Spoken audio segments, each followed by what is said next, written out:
ചുംബിച്ചവരുടെ ചോര എന്ന് പറയുന്നൊരു പുസ്തകമുണ്ട് മലയാളത്തിൽ. ആരെഴുതിയെന്നറിയോ? ഇല്ല. ഞാൻ എഴുതി. അപ്പം ഇതിനെ എങ്ങനെ സത്യത്തിൽ നാരായണ ഗുരുവിനെയൊക്കെ ജാതിക്ക് വേണ്ടി മാത്രമാണ് ഉപയോഗിക്കുന്നത്. നമ്പൂതിരിക്ക് ജാതി നിലനിൽക്കുന്നതിൽ ഉത്തരവാദിത്വം ഉള്ളതുപോലെ തന്നെ പുലയനും ഉണ്ട് എന്ന് വളരെ വ്യക്തമായിട്ട് എഴുതി വെച്ചിട്ടുണ്ട് അദ്ദേഹം. അത് കോട്ട് ചെയ്തവനാണ് ആര്? സഹോദരൻ അയ്യപ്പൻ. ആ സഹോദരൻ അയ്യപ്പൻ പിന്നെ പറഞ്ഞത് എന്താ? ജാതി ചോദിക്കണം, പറയണം. ഏറ്റവും അവസാനത്താണ് എനിക്ക് വളരെ വളരെ കഷ്ടമായിട്ട് ചിന്തിക്കുന്നത്. അവസാനം നമുക്ക് ജാതി ഇല്ലെന്നുള്ള 1916 അദ്ദേഹത്തിൻ്റെ വിളംബരമുണ്ട്. നമുക്ക് ജാതി ഇല്ല എന്ന് പറഞ്ഞ ആളെ ജാതി അങ്ങനെയൊന്നും പോകുന്നില്ല. ജാതി ഇല്ലെന്ന് പറയുന്നെങ്കിൽ അതിൻ്റെ അർത്ഥം അതൊരു വേറൊരു ജാതിയാണ്, അതൊരു പ്രിവിലേജാണ്. ജീവിക്കുമ്പോൾ ഒരു പീരീഡ് പറയുക, ഈ വാസ്തു ചെയ്ത് കഴിഞ്ഞാൽ അല്ലെ പിന്നെ കക്കൂസ് എടുത്ത് അടുക്കളയിൽ വെച്ചാൽ, അടുക്കള എടുത്ത് പോർട്ടിക്കോയിൽ വെച്ച് കഴിഞ്ഞാൽ ഇന്ന മാറ്റങ്ങൾ ഇന്ന ദിവസങ്ങളുണ്ടായിരിക്കും എന്ന് പറഞ്ഞ് കൺഫേം കൊടുത്തിട്ട് 10 ലക്ഷമോ 50 ലക്ഷമോ വാങ്ങിച്ചോളൂ നിങ്ങൾ.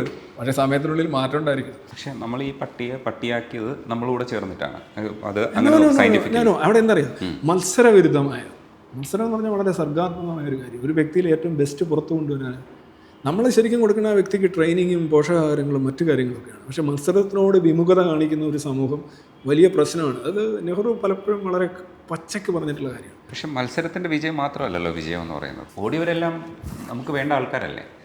ലിറ്റ്മസിൽ ഒരുപാട് പേര് വന്നു കൂടുമ്പോൾ എല്ലാവരും ഈ പറയുന്ന രീതിയിലുള്ള ചിന്തകളും സംവാദങ്ങളും ഒക്കെ നടത്താൻ വേണ്ടിയിട്ടായിരിക്കും വരുന്നത്. ഈ വരുന്നവരൊക്കെ ഈ പറയുന്ന നമ്മുടെ ഗ്രൂപ്പുകാരാണ് എന്ന് നമുക്ക് ഓരോരുത്തർക്കും വിചാരിക്കാം. കാരണം മനുഷ്യരായതുകൊണ്ട് തന്നെ അവരുടെ ചിന്തകളൊക്കെ ഒരേ തരത്തിലായിരിക്കാനുള്ള സാധ്യതയുണ്ട്. പക്ഷേ വ്യത്യസ്തമായ അഭിപ്രായങ്ങളുണ്ട്. പക്ഷേ ഇത്രയും പേര് ഒരുമിച്ച് കൂടുമ്പോൾ കിട്ടുന്നൊരു ഹാപ്പിനെസ് ഞാൻ പലപ്പോഴും അനുഭവിച്ചിട്ടുണ്ട്. കോഴിക്കോട് ഞാൻ ഈ പരിപാടിക്ക് വരുമ്പോൾ ഇത്രയും ആൾക്കാരെ കാണുന്ന സമയത്ത് എനിക്ക് തോന്നിയൊരു സന്തോഷം, അപ്പം ഒറ്റയ്ക്കല്ല എന്ന് തോന്നുന്നൊരവസ്ഥയില്ലേ. അതായത് അത് കൂട്ടായ്മയ്ക്ക് ഉള്ളൊരു സന്തോഷമാണ്. ഇപ്പം എസൻസിൻ്റെ ഇത്രയും കാലത്തെ പ്രവർത്തനങ്ങൾ നടക്കുമ്പോൾ തന്നെ പക്ഷേ ഇപ്പോൾ ആറ്റുകാൽ പൊങ്കാലയുടെ നമ്പർ കൂടുന്നു. ആറ്റുകാൽ പൊങ്കാലയ്ക്കായാലും ശബരിമലയ്ക്കായിട്ടും ഒക്കെ നോക്കുകയാണെങ്കിൽ നിങ്ങൾ കൃത്യമായ ഡേറ്റ നോക്കുകയാണെന്നുണ്ടെങ്കിൽ ആൾ കുറയുകയാണ് ചെയ്യുന്നത്. പിന്നെ ആൾ കൂടുന്നു, പത്രങ്ങളാണ് കൂട്ടുന്നത്. ഇപ്പോൾ 10 ലക്ഷമെങ്കിൽ അടുത്ത വർഷം 15, അടുത്തത് 20, ഇല്ല മദ്യപിക്കുന്നത് പോലെയാണ്. കൂടുതൽ അടിച്ചെങ്കിൽ സെയിം കിക്ക് കിട്ടും. അപ്പോൾ ഇവർക്ക് സെയിം കിക്ക് നിലനിർത്താനായിട്ട് ഇവർ നമ്പർ ഇങ്ങനെ കൂട്ടിക്കൊണ്ടിരിക്കും. ആക്ച്വലി അങ്ങനെയല്ല, ശബരിമലയിലൊക്കെ ആൾ കുറയുകയാണ് ചെയ്യുന്നത്. പക്ഷേ അതേ സമയത്ത് എമർജ് ചെയ്ത് വന്നതാണ് ചക്കുളത്ത് കാവിലെ പൊങ്കാല എന്ന് പറയുന്നത്. ഈ ആറ്റുകാൽ പൊങ്കാലയോടൊപ്പം തന്നെ ഇതിന് പബ്ലിസിറ്റിയിലേക്ക് വരാൻ പറ്റി. ഇതൊരു സ്ട്രാറ്റജിക്കലായിട്ടുള്ള ഒരു മൂവാണ്. കാരണം എസ്റ്റാബ്ലിഷ്മെൻറ്റ് അങ്ങനെ വർക്ക് ചെയ്താലേ, പരസ്യത്തിലൂടെ വർക്ക് ചെയ്താൽ മാത്രമേ ഇത് ഈ രീതിയിൽ എത്തുള്ളൂ. പക്ഷേ അവർക്ക് എത്തിക്കാൻ പറ്റി. ആ ഓർഗനൈസേഷൻ അത്രയും പോപ്പുലാരിറ്റി നേടിയെടുത്തു. ഈ സമയത്ത് തന്നെ എസൻസിൻ്റെ പ്രവർത്തനങ്ങളൊക്കെ നടക്കുന്നുണ്ട്. പക്ഷേ നമ്മുടെ ഈ പറയുന്ന നമ്പേഴ്സ് വെച്ച് നോക്കുമ്പോൾ ഇത്തരത്തിലുള്ള കാര്യങ്ങൾക്കൊന്നും നമുക്ക് ആശാവഹമായ ഒരു പ്രവർത്തനം നമ്മൾ നടത്തിയതായിട്ട് തോന്നുന്നില്ല. അതിന് എങ്ങനെ കമ്പാരിസൺ നടത്താൻ പറ്റുന്നൊരു ഫിഗറാണോ? എന്താണ് അതിനെ കാണാൻ? Actually there is no comparison. മദ്യപാനവും മദ്യവിരുദ്ധ പ്രവർത്തനവും തമ്മിലുള്ള കമ്പാരിസൺ പോലെ ഉള്ളു ഇതിനകത്ത്. മദ്യപാനത്തിലേക്ക് നമ്മൾ നയിക്കുന്ന ഒരുപാട് ജൈവികമായിട്ടുള്ള ഈവൻ സെറിബ്രലായിട്ടുള്ള ചോദനകളുണ്ട്. അതുപോലെ തന്നെയാണ് ഈ വിശ്വാസം, അതോടൊപ്പം ഷോർട്ട് കട്ടുകൾ, അന്ധത തന്നെ നമ്മളുടെ ഒരു പ്രോഗ്രാമാണ്. അന്ധത വരുന്നത് അലസതയിൽ നിന്നാണ്. ഒരു കാര്യം അറിയേണ്ടതില്ല, പഠിക്കേണ്ടതില്ല, അത് അതേപോലെ ആരെങ്കിലും എന്തെങ്കിലും പറയുന്നത് പോലെ ചെയ്താൽ മതി എന്ന് പറയുമ്പോൾ തന്നെ നിങ്ങളുടെ അന്വേഷണമില്ല, നിങ്ങളുടെ പഠനമില്ല, നിങ്ങളുടെ അധ്വാനമില്ല. നമ്മുടെ ബ്രെയിൻ അലസമാണ് എന്നുള്ളതുകൊണ്ടാണ് നമ്മൾ പ്രധാനമായി അന്ധതയിലേക്ക് പോകുന്നത്. എത്തീസത്തെ കുറിച്ച് പറയുമ്പോൾ നിങ്ങളുടെ മസ്തിഷ്കത്തിനെതിരെ നിങ്ങൾ നടത്തുന്ന ഒരു കലാപം കൂടിയാണത്. It is easy to believe എന്നുള്ളതാണ് സത്യം. ഇത് തമ്മിൽ ചക്കുളത്തും ശബരിമലയും മലയാറ്റൂരും എത്തീസുമായിട്ട് കമ്പയർ ചെയ്യുന്നത് I think you are very cruel.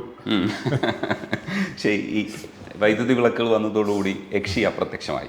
പക്ഷേ ഈ ചില ചാത്തനും മറുതയൊക്കെ ഇപ്പോഴും നിൽപ്പുണ്ട്. ചില സിനിമകളൊക്കെ സക്സസ് ആവുന്നതിന് പിന്നിലെ കഥ നമ്മൾ നോക്കുമ്പോൾ ഇത്തരം യക്ഷി സങ്കല്പങ്ങളൊക്കെ നമുക്ക് ഭയങ്കര ഇഷ്ടമാണ്.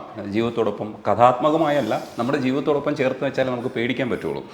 പിന്നെ പേടിപ്പിക്കുന്ന രീതിയിൽ എടുക്കുന്നത് അതിൻ്റെ കലാപരതയാണ്. അത് നമ്മൾ വേറൊരു വശത്ത് മാറ്റി വെക്കുമ്പോഴും ഇത്തരത്തിലുള്ള എസൻസ് ഒക്കെ ഇപ്പോഴും വെക്കാൻ പറ്റുന്ന ഒരു സ്പേസാണ് നമ്മുടേതെന്നല്ലേ ഇപ്പോൾ ചാത്തനൊക്കെ വിട്ടുപോകാത്തതിൻ്റെ കാരണമെന്ന് പറയുന്നത്. യക്ഷി ശരിക്കും മതം തന്നെയാണ്. യക്ഷി എന്ന് പറഞ്ഞു കഴിഞ്ഞാൽ നിങ്ങൾക്ക് നിങ്ങളുടെ ശരീരത്തിൽ നിങ്ങളെ ഉപരിയായി ഒരു ചെറിയ നിങ്ങൾ ഉണ്ട്, ഒരു കുഞ്ഞ് രജനീഷ്, അദൃശ്യനും അരൂപിയുമായൊരു കുഞ്ഞ് രജനീഷ്, ഒരു ബോധം എന്നൊക്കെ പറയും. അത് നിങ്ങൾ മരിക്കുമ്പോൾ നിങ്ങളുടെ നമ്പർ, ഈ മൊബൈൽ നശിക്കുന്നു, നമ്പർ വേറെ ആളുകൾക്ക് കൊടുക്കുന്നു. അപ്പോൾ നിങ്ങൾ ഈ കാലഘട്ടത്തിൽ ചെയ്തിട്ടുള്ള വളരെ വിവാദപരമായ ചാറ്റിങ്ങുകളുടെയൊക്കെ ഫലം ഈ നമ്പർ പിന്നെ കിട്ടുന്ന ആൾ അനുഭവിക്കുന്നു. അതാണ് ഈ മുജ്ജന്മ ഭാവം എന്നൊക്കെ പറയുന്നത്. അപ്പോൾ നിങ്ങളിലുള്ള നമ്പർ വേറൊരാൾക്ക് കിട്ടുന്നു, പക്ഷേ അത് കറക്റ്റ് കിട്ടാതെ വഴി കടന്നു പോകുന്നു. ശരിയായ രീതിയിൽ അടുത്ത ഫോണിലേക്ക് മാറ്റാൻ പറ്റുന്നില്ല. അപ്പോൾ ഇത് അലഞ്ഞു തിരിഞ്ഞ് നടക്കുന്നു. അപ്പോൾ അലഞ്ഞു തിരിഞ്ഞ് നടക്കുന്ന ആ ഒരു സന്ദർഭം ആലോചിച്ചു. അതേപോലെയാണ് ആത്മാവ്, അലഞ്ഞു തിരിഞ്ഞ ആത്മാവ്, യക്ഷി പ്രേതം ഒക്കെ ഉണ്ടാകും. അതിനെ എവിടെയെങ്കിലും തളയ്ക്കണം, ആണിയടിച്ചോ അല്ലെങ്കിൽ സ്ക്രൂ കയറ്റിയോ ഒക്കെ തിളയ്ക്കണം. അപ്പോൾ ഇത് ബേസിക്കലി മതമാണ്. ഈ മതം തന്നെയാണ് സാഹിത്യത്തിന് പ്രമേയമാകുന്നത്, അല്ലെ സാഹിത്യം തന്നെ മതത്തിന് പ്രമേയമാകും. പക്ഷേ എന്താ പ്രശ്നം എന്ന് പറഞ്ഞു കഴിഞ്ഞാൽ സാഹിത്യത്തിലെ ട്രൂത്ത് ക്ലെയിമാണ്. സാഹിത്യത്തിൽ നമ്മൾ പറയുന്ന, അല്ലെ ആർട്ടിൽ നമ്മൾ പറയുന്നൊരു കാര്യം വസ്തുതയാണ്, യാഥാർത്ഥ്യമാണ് എന്നൊരു ക്ലെയിം ഇല്ല. അതുകൊണ്ട് നമുക്കത് ആസ്വദിക്കാം, ഒരു പ്രശ്നമില്ല. പക്ഷെ മതത്തിൽ ഇതേ യക്ഷി ആത്മാവിൻ്റെ രൂപത്തിലും മുജ്ജന്മവും പിന്നെയുള്ള ജന്മമൊക്കെ ആയിട്ട് യാഥാർത്ഥ്യമായിട്ട് നിങ്ങളുടെ മുന്നിലേക്ക് വരുന്നു. ഇതാണ് എൻ്റെ ടെറർ എന്ന് പറയുന്നത്, റിലീജിയൻ്റെ ടെറർ. ആർട്ട് നേരെ തിരിച്ചാണ്. ആർട്ട് ഭാവന വ്യായാമം എന്നുള്ള നിലയിലാണ് ഇത് അവതരിപ്പിക്കുന്നത്. സോ അത് കുഴപ്പമില്ല, നല്ലതാണ്, ഒരു പ്രശ്നമില്ല. ഈ ആധുനിക കാലഘട്ടത്തിലെ അന്ധവിശ്വാസങ്ങൾക്ക് കുറച്ചുകൂടെ ശാസ്ത്രീയതയുണ്ട്, ഇൻവെർട്ടഡ്. ആ ശാസ്ത്രീയയുടെ പിൻബലത്തിലാണ് നമ്മൾ പോകുന്നത്. പോസിറ്റീവ് എനർജി എന്ന് നമ്മൾ സംസാരിക്കുന്നത് ഇതിനെയൊക്കെ ബദലായിട്ട് നമുക്കൊരു പോസിറ്റീവ് എനർജി ഇല്ല എന്നാണ് ചോദിക്കുന്നത്. പോസിറ്റീവ് എന്ന് പറയുന്ന വാക്ക്, എനർജി എന്ന് പറയുന്ന വാക്ക്, ഈ രണ്ടും കൂടി ചേർത്ത് വെച്ചിട്ടൊരു പുതിയ സംജ്ഞയാണ് ഈ പോസിറ്റീവ് എനർജി എന്ന് പറയുന്നത്. അതേപോലെ തന്നെ നമ്മൾ പല കാര്യങ്ങളും സംസാരിക്കുന്ന സമയത്ത് ക്വാണ്ടം ഫിസിക്സ് എന്ന് പറയുന്ന വാക്ക് ഉപയോഗിക്കുക. അതേപോലെ തന്നെ ഇപ്പോൾ മാനിഫെസ്റ്റേഷൻ, നമ്മളൊരു കാര്യം വിചാരിച്ചു കഴിഞ്ഞാൽ നടക്കും എന്ന് പറയുന്ന സയൻറ്റിഫിക് ആയിട്ടുള്ള എലമെൻറ്റും, പക്ഷേ ഇത് നമ്മൾ വിചാരിച്ചു കഴിഞ്ഞാൽ നടക്കും എന്ന് പറയുന്നതിനെ വേറൊരു തരത്തിൽ വ്യാഖ്യാനിക്കുകയും, ഇത് ആധുനിക കാലഘട്ടത്തിൽ ഇത്തരത്തിലുള്ള കുറേ സാങ്കേതിക സംജ്ഞകൾ ചേർന്നുകൊണ്ടുള്ള അന്ധവിശ്വാസങ്ങൾ കൂടുന്നുണ്ട്. ഇതിനെ പ്രതിരോധിക്കാൻ സയൻസ് ഭയങ്കരമായിട്ട് പഠിക്കേണ്ടതുണ്ട്. ഒരുപക്ഷെ ക്വാണ്ടം ഫിസിക്സ് തന്നെ നമ്മൾ മനസ്സിലാക്കി പറ്റൂ. ഇതിനെ സിമ്പിളായിട്ട് എങ്ങനെയാണ് നമുക്ക് പ്രതിരോധിക്കാൻ കഴിയും? അല്ലെ, മതം അടിമുടി നുണയാണ്. മതം ഉപയോഗിക്കുന്ന ഓരോ ടേമും ഓരോ സങ്കല്പവും. ഒരു മതം എടുത്തു നോക്കുക, അതെങ്ങനെയുണ്ട്? ഒരാൾ ദൈവത്തെ കണ്ടു എന്ന് പറഞ്ഞായിരിക്കും തുടങ്ങുന്നത്. അതിന് ദൈവം ഉണ്ടാവണം, അയാൾ കാണണം, ദൈവം വല്ലതും പറയണം, അയാൾ എഴുതണം, അല്ലെ ഓർക്കണം. എല്ലാ മേഖലയിലും നുണയാണത്. ദൈവത്തോട് സംസാരിക്കുന്നതും ദൈവം നമ്മളോട് സംസാരിക്കുന്നതും എല്ലാം തന്നെ ആക്ച്വലി അതിനൊരു നമുക്കറിയാം അത് നുണയാണ്. അപ്പോൾ ഈ നുണകളുടെ ഒരു പരമ്പരയാണ്. അതിപ്പോൾ നിങ്ങൾ ഈ പറഞ്ഞ പോസിറ്റീവ് എനർജി എന്ന് പറഞ്ഞാൽ എന്താണ്? ഒരു ഫിഗർ സ്പീച്ചാണ്, അല്ലെങ്കിൽ ഒരു സാഹിത്യപരമായിട്ടുള്ള ഒരു രചനയാണ്. പോസിറ്റീവ് എന്ന് പറഞ്ഞാൽ അനുകൂലമായ, നല്ലത്, ഫേവറബിൾ എന്നുള്ള അർത്ഥത്തിലും എക്സൈറ്റിംഗ് എന്ന് വേണമെങ്കിൽ എടുക്കാം. എനർജി എന്ന് ഉദ്ദേശിക്കുന്നത് നിങ്ങളുടെ ഒരു മെൻ്റൽ സ്റ്റേറ്റസ് അല്ലേ.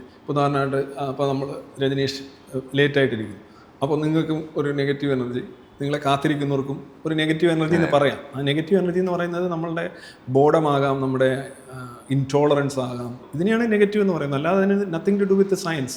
എനർജി സയൻസിൽ ഉപയോഗിക്കുന്നുണ്ട്, പോസിറ്റീവ് നെഗറ്റീവ് ഒക്കെ ഉപയോഗിക്കുന്നുണ്ട് എന്നുള്ളത് കൊണ്ട് ഇവർ വേറൊരു നുണ ഉണ്ടാക്കുകയാണ്. ഇതിനെന്തോ സയൻസുമായിട്ട് ബന്ധമുണ്ട്. അത് ഈ ജ്യോതിഷത്തിൻ്റെ കാര്യത്തിലല്ലേ അവർ പറയും ചന്ദ്രൻ, സൂര്യൻ, വ്യാഴം ഇതൊക്കെ ഇല്ലേ എന്ന് ചോദിക്കും. ആക്ച്വലി ജ്യോതിഷം ഇതുമായിട്ട് ഒരു ബന്ധവുമില്ല. സൗരയൂഥം തന്നെ ഇല്ലാതായാലും ജ്യോതിഷം അടിപൊളിയായിട്ട് വർക്ക് ചെയ്യും.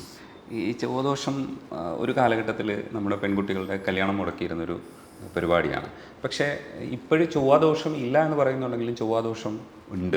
പിന്നെ ഇത് സ്പ്രെഡായിട്ടുണ്ട്. ഇപ്പോൾ ഹിന്ദു മതത്തിനകത്ത് മാത്രം നിന്നിരുന്ന ചില പരിപാടികൾ, ഇപ്പോൾ ജ്യോതിഷം നോക്കുക, അല്ലെങ്കിൽ കൂടോത്രം മറ്റൊരു തരത്തിലും മറ്റു മതങ്ങളിലൊക്കെ ഉണ്ടായിരുന്നെങ്കിലും ഇവിടുത്തെ കൂടോത്രം അങ്ങോട്ടേക്ക് പോകുക എന്ന് പറയുന്നൊരു പരിപാടി ഇത് പകരുന്നതാണ്. അന്ധവിശ്വാസത്തിലും മതേതരത്വവും നമ്മൾ കളിയാക്കി പറയാവുന്ന ഒരു കാര്യം. പക്ഷേ ഇത് സ്പ്രെഡ് ആവുന്നതേ ഉള്ളൂ എന്നുള്ളതാണ്.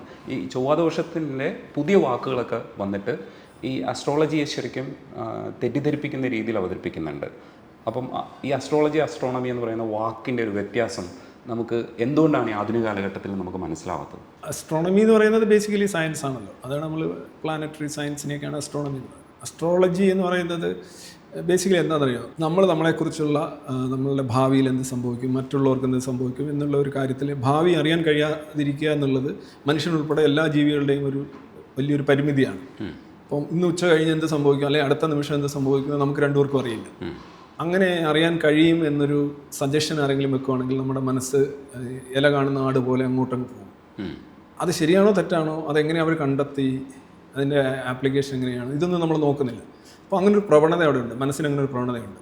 എൻ്റെ കല്യാണം നടക്കുമോ, എനിക്ക് ജോലി കിട്ടുമോ, ഈ ചോദ്യങ്ങൾ തന്നെ നമ്മളെ ശരിക്കും ഭയങ്കരമായിട്ട് ആകർഷിക്കുന്ന ചോദ്യങ്ങൾ.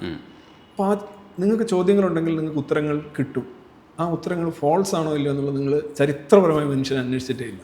ഗുഹാമനുഷ്യൻ തൊട്ട് അവന് ചോദ്യങ്ങളുണ്ട്, പക്ഷേ ഉത്തരങ്ങൾ പരിശോധിക്കുന്ന ഒരു രീതിയില്ല. അതാണിപ്പം സ്വതന്ത്ര ചിന്ത, എത്തിസം, റാഷണലിസം എന്നൊക്കെ പറയുന്നത് ഉത്തരങ്ങളുടെ പരിശോധന കൂടിയാണ്. ഈ ഉത്തരങ്ങളുടെ പരിശോധന ഇല്ലാത്തതുകൊണ്ടാണ് ഈ ഓരോരോ കാര്യം. ഇപ്പോൾ എങ്ങനെയാണ് ഈ ലോകം ഉണ്ടായത്, ഒരു ഗുണം കൊടുക്കുന്നു, ഇന്ന് കാക്കറി പൂക്കറി അല്ലെങ്കിൽ അള്ളാഹു, കറക്റ്റ്, ഉത്തരം കിട്ടി. ഈ ചോദ്യം കറക്റ്റ് ന്യായമായ ചോദ്യങ്ങളാണ്, പക്ഷേ ഉത്തരങ്ങൾ പലതും വളരെ വിലക്ഷണമായ ഉത്തരങ്ങളാണ്. മതത്തിൽ അങ്ങനെയാണ് പൊതുവിൽ നടക്കുന്നത്. പിന്നെ താങ്കൾ പറഞ്ഞ അസ്ട്രോളജി, പൊതുവിൽ ഞാൻ അതിനെക്കുറിച്ചൊരു 600 പേജുള്ള ഒരു പുസ്തകം തന്നെ എഴുതിയിട്ടുണ്ട്, പകിടപതിവ്. അതിനകത്ത് പറയാൻ ശ്രമിച്ചിട്ടുള്ള ഒരു കാര്യം ഇതാണ്. അസ്ട്രോളജിയും ഈ ഗ്രഹങ്ങളോ അല്ലെങ്കിൽ സൗരയൂഥമോ പോസിറ്റീവ് എനർജിയോ ഇൻ്റർസെപ്ഷനോ ഇതൊന്നുമായിട്ട് റിട്രോഗ്രേഡ് മോഷനോ ഒന്നും ഈ നിങ്ങളെ വിശ്വസിക്കുന്നതായിട്ട് യാതൊരു ബന്ധമില്ല. നിങ്ങൾക്ക് തോന്നുന്നുണ്ട് നിങ്ങൾക്ക് കുറേ കാര്യങ്ങൾ തന്നിരിക്കും. ഇതേ കാര്യം തന്നെ ഒരു വെറ്റില വെച്ചുകൊണ്ടോ അല്ലെങ്കിൽ ഒരു കൈ നോക്കിക്കൊണ്ടോ അല്ലെങ്കിൽ നമ്പർ വെച്ചുകൊണ്ടോ നിങ്ങളുടെ പേരൊന്നും മാറ്റിക്കൊണ്ടോ അല്ലെങ്കിൽ നിങ്ങളെ കൊണ്ട് പാൻ ചവച്ചിട്ട് ഭിത്തിയിൽ തുപ്പിച്ചിട്ട് ആ തുപ്പലിൻ്റെ ആകൃതിയും പ്രകൃതിയൊക്കെ വെച്ചുകൊണ്ട് നിങ്ങളുടെ ഈ വരാൻ പോകുന്ന 46 വയസ്സുള്ള എന്നാൽ വയസ്സ് പുറത്തറിയാൻ താല്പര്യമില്ലാത്ത രജനീഷിൻ്റെ രജനീഷിൻ്റെ ബാക്കി വരുന്ന ഒരു 90 വർഷം കൂടെ താങ്കൾ ജീവിക്കുമല്ലോ, അത് മുഴുവൻ പറയാൻ കഴിയും. I am very generous. നേരത്തെ ചോദിച്ചതുപോലെ ഈ മാനിഫെസ്റ്റേഷൻ എന്ന് പറയുന്ന വാക്ക് നമ്മൾ ചില കാര്യങ്ങൾ വിചാരിച്ചാൽ നടക്കും എന്നുള്ളതും നമ്മൾ ഒരു ലോകം നമുക്ക് വേണ്ടി ഗൂഢാലോചന ചെയ്യുമെന്ന് പറയുന്ന സാഹിത്യ സെൻറ്റൻസ് ചില സ്ഥലങ്ങളിലൊക്കെ നമുക്ക് ആപ്ലിക്കബിൾ ആണ്. കാരണം നമ്മൾ അതിന് വേണ്ടിയിട്ട് പ്രയത്നിച്ചു കഴിഞ്ഞാൽ അതിനകത്ത് ഫലം കിട്ടും. പക്ഷേ ഈ മാനിഫെസ്റ്റേഷൻ എന്ന് പറഞ്ഞ വാക്കിനകത്ത് ഒരു മിസ്റ്റീരിയസ് ആയിട്ടുള്ള ഇല്ലെങ്കിൽ ഒരു ആത്മീയം എന്ന് നമ്മൾ വിളിക്കുന്ന സ്പിരിച്വൽ എന്ന് പറയുന്ന വാക്കും കൂടെ കലർത്തിയിട്ടുണ്ട്. ഇത് എങ്ങനെയാണ് നമ്മൾ ഡിഫൈൻ ചെയ്യാം? ഈ മാനിഫെസ്റ്റേഷൻ എന്ന് പറഞ്ഞ വാക്കിന് ആക്ച്വലി അതിൻ്റെ ഒരുപാട് മീനിങ്ങുകൾ നമുക്ക് പറയാൻ കഴിയും. പക്ഷേ അതിൻ്റെ ബേസിക് മീനിങ് എന്ന് പറയുന്നതാണ് ഒരു മൂർത്തവൽക്കരണം എന്നുള്ളതാണ്. ഇപ്പോൾ ബ്യൂട്ടി എന്ന് പറയുന്ന ഒരു ആശയം, പണ്ട് പ്ലേറ്റോടെയൊക്കെ ആശയ ലോകം എന്ന് പറയാറുണ്ട്. ബ്യൂട്ടി എന്ന് പറയുന്ന ആശയം പല രീതിയിലാണ് മാനിഫെസ്റ്റ് ചെയ്യുന്നത്. അതൊരു ബ്യൂട്ടിഫുൾ ഫ്ലവർ ആയിരിക്കാം, ബ്യൂട്ടിഫുൾ ഗേൾ ആയിരിക്കാം, ഒരു ബ്യൂട്ടിഫുൾ ആയിട്ടുള്ള ഒരു മണമാകാം, ഗുണമാകാം, അല്ലെന്നുണ്ടെങ്കിൽ എന്തെങ്കിലും അതിനെ മൂർത്തവൽക്കരിക്കുകയാണ്.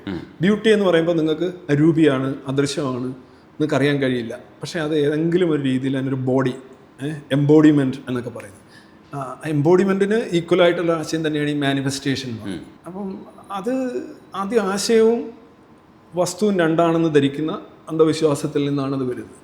നമ്മൾ യഥാർത്ഥത്തിൽ ഇവർ പറയുന്നത് ബ്യൂട്ടി എന്നുള്ളതുണ്ട്, അത് കയറുമ്പോഴാണ് അല്ലെങ്കിൽ അത് സന്നിവേശിക്കപ്പെടുമ്പോഴാണ് ഒരാൾ ബ്യൂട്ടിഫുൾ ആകുന്നത്. മറിച്ച് യഥാർത്ഥത്തിൽ ഭൗതികവാദം എന്താണ്? ഈ വ്യക്തി നിങ്ങൾ ഉളവാക്കുന്ന ഇംപ്രഷനാണ് ബ്യൂട്ടി, അല്ലെങ്കിൽ ഈ പൂവ് നിങ്ങളിലുണ്ടാക്കുന്ന അനുഭൂതിയാണ് ബ്യൂട്ടി. ഇത് രണ്ടും ഒന്ന് തന്നെയാണ്. എന്നിട്ട് ഇത് രണ്ടും രണ്ടായിട്ട് കണ്ടുകൊണ്ട് ഇത് തന്നെ ആത്മാവ് ഊതിക്കയറ്റുക എന്ന് പറയുന്നത്. മനസ്സിലായി? നിങ്ങൾ ഫുള്ളായിട്ട് വർക്ക് ചെയ്യുമ്പോൾ നിങ്ങളുണ്ടാവുന്ന ഒരു സംഗതിയാണ് ജീവൻ. ഒപ്റ്റിമം ലെവലിൽ വർക്ക് ചെയ്യുമ്പോൾ നല്ല രീതിയിൽ ആരോഗ്യത്തോടെ മുന്നോട്ട് പോകാൻ കഴിയും. അതേസമയം ഇതുപോലെ തന്നെയാണ് ബ്യൂട്ടി ആയാലും വേറെ ട്രൂത്തിൻ്റെ മാനിഫെസ്റ്റേഷനാണ് അദ്ദേഹം എന്നൊക്കെ വേണമെങ്കിൽ പറയാം. അദ്ദേഹത്തിൻ്റെ സ്വഭാവത്തെ നമ്മൾ യഥാർത്ഥത്തിൽ ട്രൂത്തായി വിലയിരുത്തുന്നു എന്നുള്ളതാണ്. ഇത് പ്ലേറ്റോയുടെ കാലത്തോട്ടുള്ള ഒരു എന്താ പറയുന്നത്, രണ്ടാണ് ആശയവും ഭൗതികവും രണ്ടാണ് എന്നുള്ളതാണ്. ഭൗതികത്തിൻ്റെ ഗുണമാണ് യഥാർത്ഥത്തിൽ ആശയമായാലും ആത്മാവായാലും എല്ലാം ഭൗതികത്തിൻ്റെ ഗുണമാണ്. ഈ മനസ്സും ശരീരത്തെ സംബന്ധിച്ച കോർഡിനേഷനെ കുറിച്ച് നമ്മൾ സംസാരിക്കുന്ന സമയത്ത് ഈ ശരീരത്തിലെ ഒരു ഭാഗം അല്ലെങ്കിൽ ഒരു പ്രവർത്തന കോർഡിനേഷനെയാണ് നമ്മളിപ്പോൾ തൽക്കാലം മനസ്സെന്ന് വിളിച്ചുകൊണ്ടിരിക്കുന്നത്. ഈ മനസ്സ് എന്ന് പറയുന്ന കാര്യത്തിന് വേണ്ടിയിട്ട് ഇപ്പോൾ ആത്മീയതയിൽ അഭിരമിക്കുമ്പോൾ ശരീരത്തെ പരിഗണിക്കാതെ എന്നാൽ അവർക്ക് സന്തോഷം കിട്ടുന്നുണ്ട്. പക്ഷെ ഇവിടെ ഒരാളുടെ തീരുമാനമാണ്, സന്യസിക്കാൻ പോകണോ അതേ ലൗകിക ജീവിതം നയിക്കണോ എന്നൊക്കെ ഉള്ളത് അയാളുടെ സെലക്ഷനാണ്. പക്ഷേ ഇതിന് നമുക്കൊരു ഉത്തരം, ശരി തെറ്റെന്നൊക്കെ പറയുന്ന ഉത്തരം കണ്ടുപിടിക്കാൻ പറ്റും. കാരണം ശരീരത്തിനെ സന്തോഷിപ്പിക്കാനാണ് ഈ മനസ്സ് ശ്രമിക്കുക. കാരണം ശരീരത്തിൻ്റെ ഒരു കോർഡിനേഷൻ ആണല്ലോ മനസ്സ്. അപ്പോൾ ശരീരത്തിനെ ഹാപ്പി ആക്കുക. എതിരൊരു പെൺകുട്ടി വരുമ്പോഴത്തേക്ക് അവൾ കൊള്ളാം എന്ന ജഡ്ജ്മെൻറ്റിലേക്കോ ഇല്ലെങ്കിൽ നമ്മൾ ആ ഒരു വിശ്വാസത്തിലേക്കൊക്കെ എത്തുന്നത് അവൾ കൊള്ളാം, എന്തായാലും നോക്കിക്കോ എന്ന് പറയുന്ന ഒരു സെലക്ഷൻ നടത്തുന്നത് മനസ്സിൻ്റെ ഒരു പ്രക്രിയയാണ്. പക്ഷേ ഇത് ശരീരത്തിൻ്റെ ആവശ്യമാണ്. അപ്പം ഇതെങ്ങനെയാണ് നമ്മൾ ഇതിനകത്തൊരു ധാർമ്മികത, ഒരു ശരി, ഒരു മൊറാലിറ്റിയൊക്കെ കണ്ടുപിടിക്കുന്നത്? എങ്ങനെ? ഈ മനസ്സെന്ന് പറഞ്ഞാൽ ബേസിക്കലി ഒരു ഔട്ട്പുട്ടാണ്. ഔട്ട്പുട്ട് എന്ന് പറഞ്ഞു കഴിഞ്ഞാൽ ഞാൻ സ്ഥിരം ഉപയോഗിക്കുന്ന ഒരു ഉദാഹരണം തന്നെ റിപ്പീറ്റ് ചെയ്യുകയാണെന്നുണ്ടെങ്കിൽ ഗെയിം ഓഫ് സോക്കർ. ഇപ്പോൾ മെസ്സി വരുന്നു, കളി നടക്കുന്നു, കളി കാണാനാണ് ആളുകൾ പോകുന്നത്. പക്ഷേ ഈ കളി എന്ന് പറയുന്ന സാധനം എവിടെയുള്ളത്? കളിയില്ല. നമുക്കവിടെ ചിലപ്പോൾ ഗ്രൗണ്ടുണ്ട്, പന്തുണ്ട്, മെസ്സിയുണ്ട്, കാണികളുണ്ട്, ആരവമുണ്ട്, പുല്ലുണ്ട്, എല്ലാ സാധനവും ഉണ്ട്, 22 പേരുണ്ട്. പക്ഷേ ഈ കളി എന്ന് പറയുന്ന സാധനം എന്താണ്? What is the game of soccer എന്ന് പറയുന്നത്? ഇതെല്ലാം ഒരു പ്രത്യേക അനുപാതത്തിലും രീതിയിലും ഘടനയിലും സമ്മേളിച്ച് വരുമ്പോൾ ആ 90 മിനിറ്റ് അവിടെ നടക്കുന്ന ആ പെർമ്യൂട്ടേഷൻസ് ആൻഡ് കോമ്പിനേഷൻ മൂവ്മെൻറ്റ്സ്, മനസ്സിലായില്ലേ? അതാണ് കളി, അതാണ് നമ്മൾ ആസ്വദിക്കുന്നത്. അല്ലാതെ കളിക്കാരുടെ സൗന്ദര്യം അങ്ങനെ കാണാൻ പോകുന്നവരുണ്ടാവും. കളിക്കാരുടെ സൗന്ദര്യം അല്ലെങ്കിൽ പോസ്റ്റിൻ്റെ ദാർഢ്യം അല്ലെങ്കിൽ ആളുകളുടെ എണ്ണം എടുക്കാനോ അതൊന്നുമല്ല. നമ്മൾ കളി കാണാനാണ് പോകുന്നത്. ഉഗ്രം കളിയായിരുന്നു എന്ന് പറയുന്നത്. ഈ കളി എന്ന് പറയുന്നത് നിങ്ങൾ ഈ പറഞ്ഞ അദൃശ്യമാണ്. പക്ഷേ ഇതെല്ലാം കൂടെ ചേരുമ്പോഴാണ് ഈ കളി ഉണ്ടാകുന്നത്. മെസ്സി വന്നില്ലെങ്കിൽ നിങ്ങൾക്ക് കളി കൊള്ളില്ല എന്ന് നിങ്ങൾ പറയും. അതേപോലെ നിങ്ങളുടെ ഒരു സാധനം ഒരു ഐസി അടിച്ച് പോയി കഴിഞ്ഞാൽ നിങ്ങളുടെ ഒരു അവലോകന ശേഷി നഷ്ടപ്പെടും. അപ്പോൾ നിങ്ങൾ കളർ ബ്ലൈൻഡ് ആണെന്നുണ്ടെങ്കിൽ നിങ്ങൾ പറഞ്ഞ അവൾ ഇട്ടുകൊണ്ട് വന്ന ആ വസ്ത്രത്തിൻ്റെ വർണ്ണ വൈവിധ്യം നിങ്ങൾക്ക് പൂർണ്ണമായിട്ട് ആസ്വദിക്കാൻ കഴിയാതെ. അപ്പം മനസ്സ് എന്ന് പറയുന്നത് ശരീരത്തിൻ്റെ ഒരു ബ്രെയിൻ്റെ ഒരു ഒപ്റ്റിമൽ ഫങ്ഷൻ വഴി നിങ്ങൾക്കുണ്ടാകുന്ന ഒരു അനുഭൂതി അല്ലെങ്കിൽ ഒരു എക്സ്പീരിയൻസ് ആണ്. അതിൻ്റെ ഒപ്റ്റിമൽ ലെവലിൽ താഴോട്ട് പോകാനായിട്ട് ഒരുപാട് കാര്യങ്ങളുണ്ട്. ഉദാഹരണമായിട്ട് നിങ്ങൾ ഈ കാണുന്ന വസ്തുവിനെ നിങ്ങൾ അറിയുന്നില്ല എന്നിരിക്കട്ടെ. നിങ്ങളിപ്പോൾ പലപ്പോഴും രാഗവിസ്താരമൊക്കെ നടത്താറുണ്ട്. അപ്പോൾ ഒരു പാട്ട് കേൾക്കുമ്പോൾ നിങ്ങൾക്കൊരു ടെക്നിക്കലായിട്ടൊരു നോളജ് ഉണ്ടെങ്കിൽ ടെക്നിക്കലായിട്ടൊരു ആസ്വാദനം സാധ്യമാണ്. അതേസമയം ടെക്നിക്കൽ നോളജ് ഇല്ലാത്ത ആൾക്ക് ആ രീതിയിൽ അയാൾ ആസ്വദിക്കണം. അപ്പോൾ ഇവിടെ എന്താണെന്ന് വെച്ച് കഴിഞ്ഞാൽ അറിവ് ഒരു പ്രധാന ഘടകമാണ്. ആസ്വാദനത്തിനും അനുഭവത്തിനും എല്ലാം അറിവ്. അല്ലെങ്കിൽ നമ്മൾ അനുഭവത്തെ നമ്മൾ തെറ്റായിട്ട് ചിത്രീകരിച്ച് കളയും. ഇപ്പോൾ സൂര്യൻ ഉദിക്കുന്നു എന്നുള്ള അറിവ് നമുക്ക് വരുന്നത് അതൊരു ഫോൾസ് ആയിട്ടുള്ള നോളജാണ്. ശരിക്കും ഭൂമിയാണ് കറങ്ങുന്നത് എന്നുള്ള അറിവ് നമ്മളവിടെ റീപ്ലേസ് ചെയ്തില്ലെങ്കിൽ, റീപ്ലേസ് ചെയ്താലും സൂര്യോദയം ഇല്ലാതാവില്ല.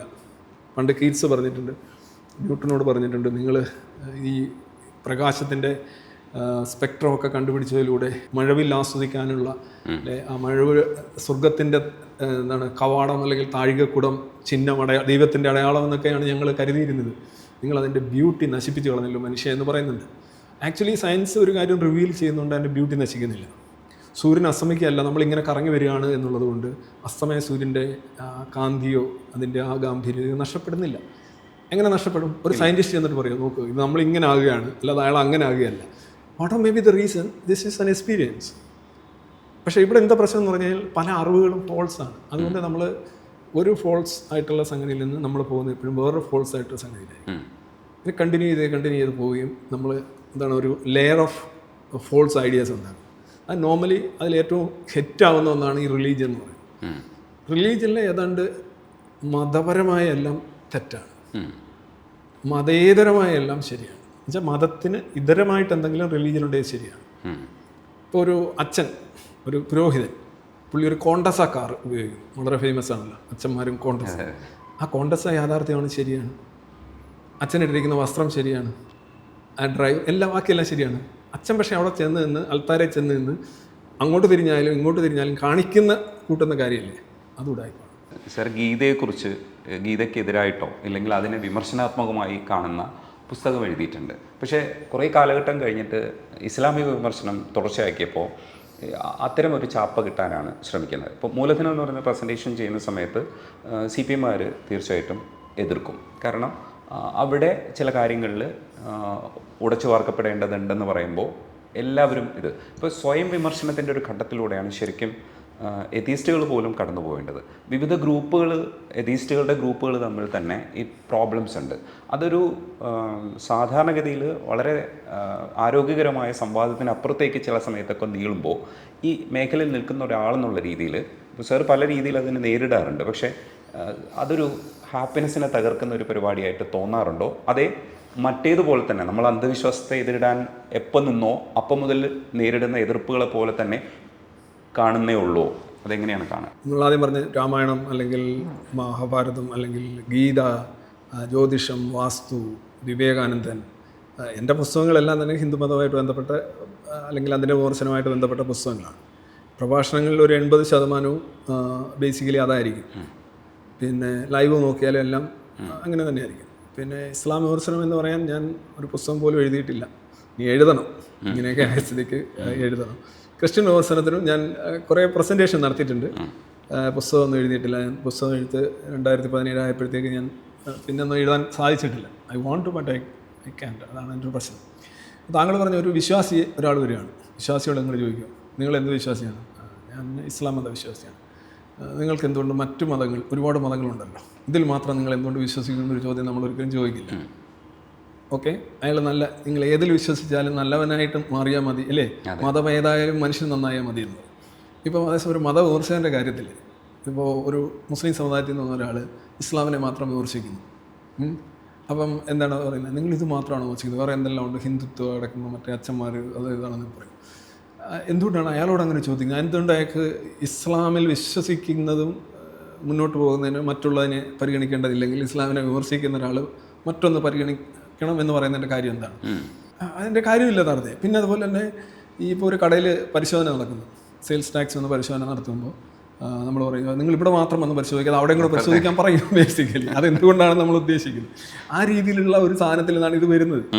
അപ്പം ഞാനൊരു മതവിമർശകനാണെങ്കിൽ ഞാൻ എല്ലാത്തിനും 1 2 3 ശിവമണി ഡ്രം അടിക്കുന്നതുകൊണ്ട് ഇങ്ങനെ അടിച്ചുകൊണ്ടിരുന്നാൽ എൻ്റെ മൊത്തം അറ്റൻഷൻ, എഫേർട്ട് 3-4 ആയിട്ട് ഡിവൈഡ് ചെയ്ത് പോകുമ്പോൾ ഈ അടി കൊള്ളുന്ന ഡ്രമ്മിന് അത് വളരെ സഹായകരമാണ്. അപ്പോൾ അവർക്ക് അനുകൂലമായൊരു വാദമാണ് അവർ ഉന്നയിക്കുന്നത്. അപ്പോൾ നമ്മളിങ്ങനെ കോൺസ്റ്റൻ്റ്ലി ബാലൻസ് ചെയ്ത് പോകണം. അതിൻ്റെ ആവശ്യമില്ല. നിങ്ങൾ ഏതിനകത്താണ് നല്ലത്? നിങ്ങൾ ലോങ് ജമ്പിലാണെങ്കിൽ നിങ്ങൾ ബാക്കി എല്ലാ ഐറ്റത്തിലും പങ്കെടുക്കേണ്ട കാര്യമില്ല. നിങ്ങൾ ലോങ് ജമ്പ് നന്നായിട്ട് ചെയ്യുക, അതിലൂടെ ഒരു സ്വർണ്ണ മെഡലോ അല്ലെങ്കിൽ എന്ത് മെഡലോ നേടുക. അല്ലാതെ അവസാനം ചെസ്സിൽ വരെ ചെന്ന് കയറി നാണം കിടന്ന കാര്യമുണ്ടോ? ചിലർക്ക് ചിലപ്പം കാണും എല്ലാത്തിലും പങ്കെടുക്കാനേ താല്പര്യമാണ്. അവരങ്ങനെ ചെയ്യട്ടെ. ഇത് വ്യക്തിയുടെ താല്പര്യമാണ്. നിങ്ങൾ പറയുന്നത് ശരിയുണ്ടോ തെറ്റുണ്ടോ എന്നാണ് നോക്കേണ്ടത്. ഇവിടെ മതം ചെയ്യുന്നത് എപ്പോഴും ഇങ്ങനെ എന്താണ്, ഈ മതത്തിനെതിരെയുള്ള വിമർശനം ഒഴിവാക്കാനും അതിനെ നേർപ്പിക്കാനും അതിനെ അപഹസിക്കാനുമായിട്ട് ഈ ആളുകൾ അയാളുടെ പ്രൊപ്പോർഷൻ കുറവാണ്, അയാൾ അതാണ് കൂടുതൽ ചെയ്തത്, ഇതാണ് കുറച്ച് ചെയ്തത്, അയാൾ ഞങ്ങളെ മാത്രമാണ് ചെയ്തതെന്നൊക്കെ പറയും. അതിനൊരു വലിയ കാര്യമായിട്ട് പൊക്കിക്കൊണ്ടുവരാൻ സ്വാഭാവികമായിട്ടും കുറേ ആൾക്കാരുണ്ട്. I hope that you are not one. പക്ഷേ അതിനകത്തൊരു സങ്കടം എന്താണെന്ന് വെച്ചാൽ, ഇപ്പോൾ ഒരു നിരീശ്വരവാദം പറയുമ്പോൾ ആ നിരീശ്വരവാദിയുടെ ധാർമ്മികത നല്ലതായിരിക്കണം. അയാളൊരു മദ്യപാനിയാണെങ്കിൽ ആ ആശയത്തെ, ആ മദ്യപാനത്തെ കൂടെ ചേർത്തിട്ട് റദ്ദി. അപ്പം ഇയാൾ ഇടതുപക്ഷമാണെന്ന് പറഞ്ഞു കഴിഞ്ഞാൽ പിന്നെ ബാക്കി ഇയാളെ ചാപ്പ കുത്താൻ എളുപ്പമാണ് എന്ന് പറയും പോലെ യുക്തിവാദി അല്ലെങ്കിൽ നിരീശ്വരവാദിയായ ഒന്ന് മനുഷ്യനെന്ന് പറയുന്നത് കുറച്ചുകൂടെ മനുഷ്യത്വമുള്ള മനുഷ്യരായിരിക്കണം എന്ന് പറയുന്നൊരു കാഴ്ചപ്പാട് ആദ്യം മുതലേ തന്നെ നമ്മൾ കൊണ്ടുവന്നു. ഇപ്പോൾ കമ്മ്യൂണിസ്റ്റുകാർ കുറച്ചുകൂടെ, കമ്മ്യൂണിസ്റ്റുകാരുടെ പേരിലൊരു അലിഗേഷൻ വരുമ്പോൾ നമ്മൾ കൂടുതൽ ഞെട്ടുന്നത് എന്താണെന്ന് വെച്ചാൽ അവരെക്കുറിച്ച് നമ്മൾ കൂടുതൽ പ്രതീക്ഷിക്കുന്നു എന്ന് പറയുന്ന ആസ്പെക്റ്റിലായിരുന്നു മുമ്പ് കണ്ടിരുന്നത്. ഇപ്പോൾ ഒരു കാലഘട്ടമുണ്ട്, ഇപ്പോൾ ജനയുഗം, കേരള ശബ്ദം, ഇല്ലെങ്കിൽ അത്തരത്തിലുള്ള മാഗസീൻസ് ചെയ്തിരുന്ന ഒരു ഈ പറയുന്ന രീതിയിലുള്ള അന്ധവിശ്വാസ നിർമ്മാർജ്ജനത്തിനെതിരായിട്ടുള്ള ഒരു പ്രവർത്തനമുണ്ട്. അതിപ്പം ഇപ്പോൾ ശ്രീനാരായണ ഗുരു, വി.ടി. ഭട്ടതിരിപ്പാട് അങ്ങനെ കയറി വന്ന് ശാസ്ത്ര സാഹിത്യ പരിഷത്ത് വരെ നീളുന്ന സംഘടനകളുടെ പിൻബലത്തിലാണ് കേരളത്തിൽ ഇത്തരം ഒരു സാംസ്കാരിക അന്തരീക്ഷം ഉണ്ടായത്. പക്ഷേ ഇവരൊക്കെ മര്യാദയുള്ളവരായിരിക്കണമെന്ന് പറയുന്ന ഒരു ആശയം ആദ്യമേ തന്നെ ഉണ്ടായിരുന്നു. ഇവരെന്തെങ്കിലും കാര്യങ്ങളിൽ പെട്ടുപോയി കഴിഞ്ഞു കഴിഞ്ഞാൽ ഇവരുടെ ആശയം റദ്ദ് ചെയ്യപ്പെടും. അപ്പോൾ കുറച്ചുകൂടെ നന്നാവണം എന്ന് പറയുന്നൊരു അവസ്ഥയിലുണ്ടാകും. അപ്പോൾ രവിചന്ദ്രൻ സി പറയുന്നൊരു കാര്യത്തെ നമുക്ക് അനുകൂലിക്കണമെങ്കിൽ രവിചന്ദ്രൻ സി പറയുന്ന, അല്ലെങ്കിൽ രവിചന്ദ്രൻ സി മാന്യനല്ലെങ്കിൽ നമുക്ക് രവിചന്ദ്രൻ സിയുടെ ആശയത്തെ പോലും സപ്പോർട്ട് ചെയ്യാൻ പറ്റാത്ത രീതിയിലേക്ക് മാറിക്കഴിഞ്ഞു. ഇതൊരു പ്രോബ്ലം അല്ലേ ശരിക്കും? ഒന്നാമത് ഈ മൊറാലിറ്റി, അത് ആരാണ് നിശ്ചയിക്കുന്നത്? മത മൊറാലിറ്റി ഉണ്ട്. ഇപ്പോൾ പള്ളിയിൽ പോകാത്തവൻ അവൻ മോശമാണ് എന്ന് പറയുന്നവരുണ്ട്. മത ചടങ്ങുകൾക്ക് നിഷേധഭാവം കാണിക്കുന്നവന് മോശം, ദൈവനിഷേധി, അതെല്ലാം മോറൽ കണക്കുകളിൽ, അക്കൗണ്ടുകളിലൊക്കെ വളരെ മോശമായിട്ട് മതത്തിനെതിരെയുള്ള നിരാശഭാവം തന്നെ ഒരു റോങ് മൊറാലിറ്റി. കാര്യം മതത്തിൽ നിന്നാണ് മൊറാലിറ്റി വരുന്നതെന്നാണ് ഈ പറയുന്ന ഒരു സങ്കല്പം. ഇത് കമ്മ്യൂണിസത്തെക്കുറിച്ച് തന്നെ പറഞ്ഞ് നമുക്ക്, കമ്മ്യൂണിസം ബേസിക്കലി അടിസ്ഥാനപരമായ ഒരു അന്ധവിശ്വാസം തന്നെയാണ്. അപ്പോൾ അതുമായി ബന്ധപ്പെട്ട എല്ലാം തന്നെ അന്ധവിശ്വാസം. ഇപ്പോൾ ഈ അടുത്തിടെ തന്നെ പറയുന്നൊരു വലിയ നേതാവ് മരിച്ച പറഞ്ഞു അവസാനത്തെ കമ്മ്യൂണിസ്റ്റായിരുന്നു യഥാർത്ഥ കമ്മ്യൂണിസ്റ്റ്. യഥാർത്ഥ കമ്മ്യൂണിസ്റ്റ് എന്ന് പറഞ്ഞു കഴിഞ്ഞാൽ the most horrible thing actually. ഇപ്പോൾ നോക്കൂ, കമ്മ്യൂണിസത്തിലെ ഇറ്റ്സ് എ കില്ലർ ഐഡിയോളജി. അതിൻ്റെ ശരിക്കുമുള്ള അർത്ഥത്തിൽ നടപ്പിലാക്കി മുന്നോട്ട് പോകുന്ന ഒരു മനുഷ്യജീവി എന്ന് പറയുന്നത് he can be A terror for other people. അതൊരു വലിയ പ്രശ്നം തന്നെയാണ്. നമ്മളിത് വളരെ ഡൈല്യൂട്ട് ചെയ്ത്, ഇപ്പോൾ ചൈനയൊക്കെ കമ്മ്യൂണിസം ഉപയോഗിക്കുന്ന രീതിയുണ്ട്. ഡൈല്യൂട്ട് ചെയ്ത് മദ്യം പോലെയാണ്. എത്രയധികം വെള്ളം ഒഴിക്കുന്നോ അത്രയും മറ്റുള്ളവർക്കും അവനവനും കൂമ്പ് പാടത്തില്ല. അപ്പം ഈ മൊറാലിറ്റി സംബന്ധിച്ച് നമ്മൾ പറയുന്നത് ഒരു വ്യക്തി ആണ് പ്രധാനമായിട്ടുള്ളത്. അയാൾ കൈകാര്യം ചെയ്യുന്ന ആശയങ്ങൾ അത് മാറാം. ചിലപ്പോൾ കമ്മ്യൂണിസ്റ്റ് വിരുദ്ധനാകാം, കോൺഗ്രസ് ആകാം, അല്ലെങ്കിൽ ഫാഷിസ്റ്റ് ആകാം, നാസി പിന്തുണയ്ക്കുന്ന ആളാകാം. മനുഷ്യന് ആശയം മാറാമല്ലോ, അത് കുത്തിവെക്കുന്നതാണല്ലോ. നമ്മളെന്തിനാ ഇപ്പോൾ ഈ കമ്പ്യൂട്ടറിൽ നമുക്ക് വോയിസ് മാറ്റാം, നമുക്ക് ലിനക്സിലേക്കോ അല്ലെങ്കിൽ മൈക്രോസോഫ്റ്റിലേക്കോ മാറ്റാമെന്നിരിക്കെ നിങ്ങളെന്തിനാണ് മൈക്രോസോഫ്റ്റ് ഇഷ്ടമല്ല എന്ന് പറഞ്ഞുകൊണ്ട് മൈക്രോസോഫ്റ്റ് ഇൻസ്റ്റാൾ ചെയ്തിരിക്കുന്ന ഒരു PC വന്ന് അടിച്ച് തകർക്കുന്നു? അപ്പോൾ നിങ്ങളുടെ സോഫ്റ്റ്വെയറിൻ്റെ ഒരു പ്രശ്നമാണ്. അവിടെയാണ് നിങ്ങൾ മനസ്സിലാക്കേണ്ടത്. നിങ്ങളതിൽ ലിനക്സ് ആക്കും, അല്ലെങ്കിൽ ആ കമ്പ്യൂട്ടർ വേറെ എന്തെങ്കിലും നിങ്ങൾ ചെയ്യും. സോഫ്റ്റ്വെയർ മാറ്റാമല്ലോ, OS മാറ്റാമല്ലോ. ഇവിടെ യഥാർത്ഥത്തിൽ ചെയ്യുന്നത് ആ PC-ക്കെതിരെയുള്ള യുദ്ധമാണ് യഥാർത്ഥത്തിൽ മതാത്മകമായ യുദ്ധം. അതാണ് ഈ പാർട്ടികളെല്ലാം ചെയ്യുന്നത്. So this party you refer to, അതൊരു മതാത്മകമായ പാർട്ടിയാണ്. അതിന് മതാത്മകമായ എന്തെങ്കിലും അതിനകത്തുണ്ടോ എന്നുള്ളതിൻ്റെ ഗവേഷണം തന്നെ നടത്തി കഴിഞ്ഞാൽ വലിയ ബുദ്ധിമുട്ടായിരിക്കും എന്തെങ്കിലും അനുകൂല ഫലം കിട്ടാൻ.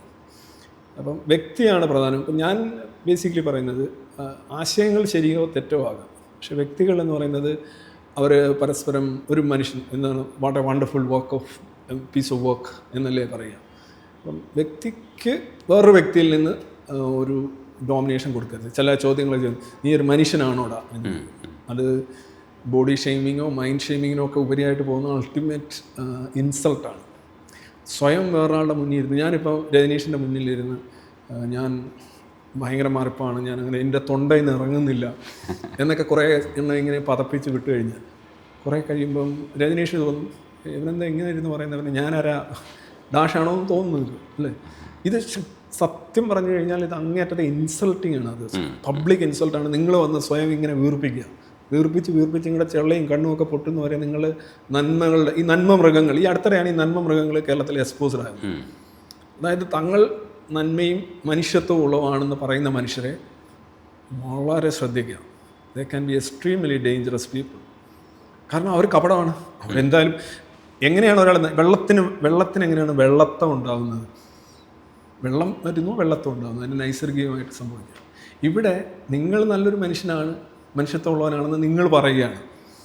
നിങ്ങളല്ലേ അതിനായിട്ടുള്ള സാധനങ്ങൾ നീക്കി വെക്കുകയാണ്. ഇത് നോട്ടു, ഞാൻ നല്ലൊരു മനുഷ്യനാണെന്ന് അംഗീകരിക്കും, ഞാൻ എൻ്റെ തൊണ്ടയിൽ നിറങ്ങുന്നില്ല, എനിക്ക് ഉറങ്ങാൻ പറ്റുന്നില്ല, ഐ ആം ബ്ലീഡിങ് വിതിൻ. അപ്പം നിങ്ങളെ സെൽഫ് അഡ്വർടൈസ് ചെയ്യുകയാണ്. അതിലൂടെ നിങ്ങൾ ഉദ്ദേശിക്കുന്നത് മറ്റുള്ളവർ, നിങ്ങൾ സ്വയം ചെയ്തിരുന്നെങ്കിൽ കുഴപ്പമില്ല, മറ്റുള്ളവർ അത്രയും വരുന്നില്ല, അവർക്ക് എന്തോ ഇച്ചിരി കുറഞ്ഞ മനുഷ്യരാണ്. ഇതെല്ലാം തന്നെ ഈ ഇപ്പോൾ ഹൈറാർക്കിക്കലായിട്ടും അയിത്ത മനസ്ഥിതിയൊക്കെ തന്നെ അടിസ്ഥാനം ഇത് തന്നെയാണ്. മറ്റു മനുഷ്യരെ തങ്ങൾക്ക് തുല്യരല്ല, അവർക്ക് എന്തോ കുഴപ്പമുണ്ട് എന്നുള്ള രീതിയിലുള്ള വ്യക്തിപരമായ അധിക്ഷേപം, അതിന് സ്വയം നിരൂപിക്കുക. ഞാനതിനെ വളരെ ശക്തമായി എതിർക്കുന്നു. മനുഷ്യനാകണം എന്ന് പറയുമ്പോൾ മാക്സിമം നിങ്ങൾക്കത് പറയാൻ കഴിയുന്നത് ഇങ്ങനെ മാത്രമാണ്, ഇങ്ങനെയല്ല. ചോദ്യത്തിൻ്റെ തുടർച്ച ചോദിച്ചു കഴിഞ്ഞാൽ, ഇപ്പോൾ രാഹുൽ പശുപാലനും രശ്മിയൊക്കെ ചുംബന സമരത്തെ നയിച്ചിരുന്നവരിൽ ആൾക്കാരാണ്, ഇല്ലെങ്കിൽ അതിൽ ലീഡിങ് പൊസിഷനിൽ നമ്മൾ കണ്ടത് അതൊരു ജനകീയ സമരത്തിൻ്റെ രൂപം ഉണ്ടായിരുന്ന സമരമായിരുന്നു ആ കാലഘട്ടത്തിൽ. പക്ഷേ പിൽക്കാലഘട്ടത്തിൽ അവർ പെട്ട കേസ് എന്ന് പറയുന്നത് ചുംബന സമരത്തെ തന്നെ റദ്ദ് ചെയ്യുന്ന രീതിയിലേക്ക് ഒരു നറേറ്റീവ് ഉണ്ടാക്കി. ഇപ്പോൾ സാർ എങ്ങനെയാണ് ചുംബന സമരത്തെ കാണുന്നതെന്ന് എനിക്കറിയില്ല. കാലം മാറുമ്പോൾ അതിനെ എങ്ങനെയാണ് നോക്കിക്കാണേണ്ടത്? കാലത്തിനനുസരിച്ച് നമ്മൾ വായിക്കണോ, അന്നത്തെ കാലത്ത് പോയി വായിക്കണോ?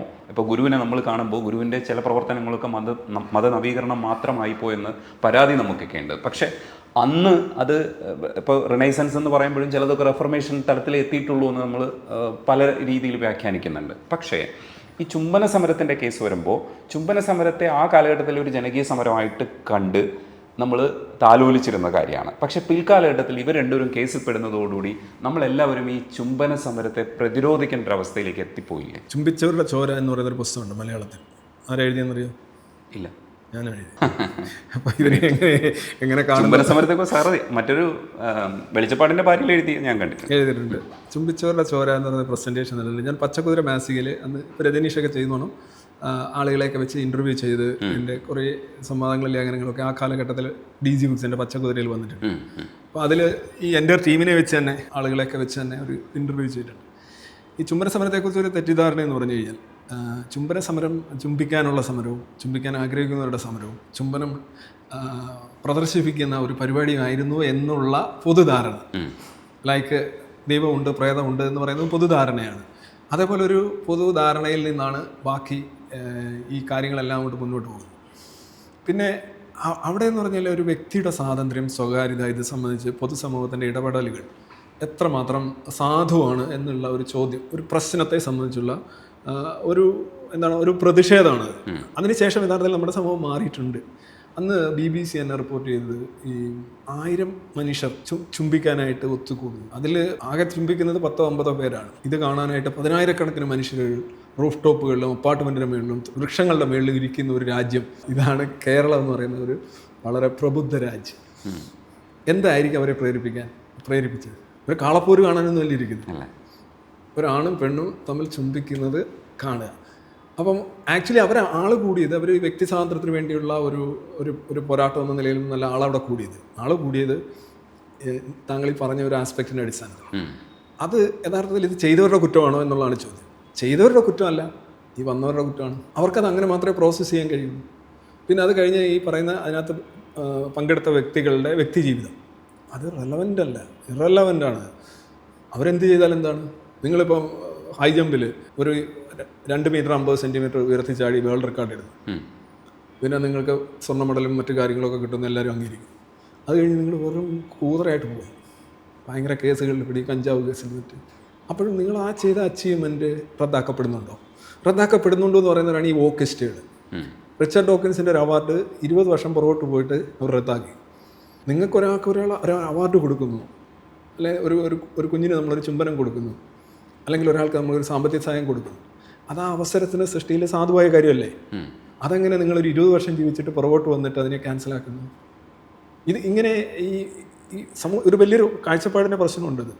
ഇതൊക്കെ ഈ എസൻസിൻ്റെ ഒക്കെ ഒരു ബേസിക് ആയിട്ടുള്ള കോർ ഐഡിയോളജി എന്ന് ഞാൻ പറയുന്നില്ല, ഒരു തത്വം എന്ന് പറയുന്നത് തന്നെ ഇതാണ്. ഈ ഓരോ സമയം അത് ആവശ്യപ്പെടുന്ന തീരുമാനങ്ങൾ, അത് ആവശ്യപ്പെടുന്ന ഔട്ട്പുട്ടുകൾ ഉണ്ടാകും. അതവിടെ ഉണ്ടായതാണ്, അത് നിങ്ങൾക്ക് തിരുത്താൻ പറ്റില്ല. ചരിത്രം സംബന്ധിച്ച് നോക്കുകയാണെങ്കിൽ ചരിത്രത്തിൽ ഒരു ഹീനകൃത്യം ഉണ്ടായിട്ടുണ്ട്, അതങ്ങനെ തന്നെയാണ്.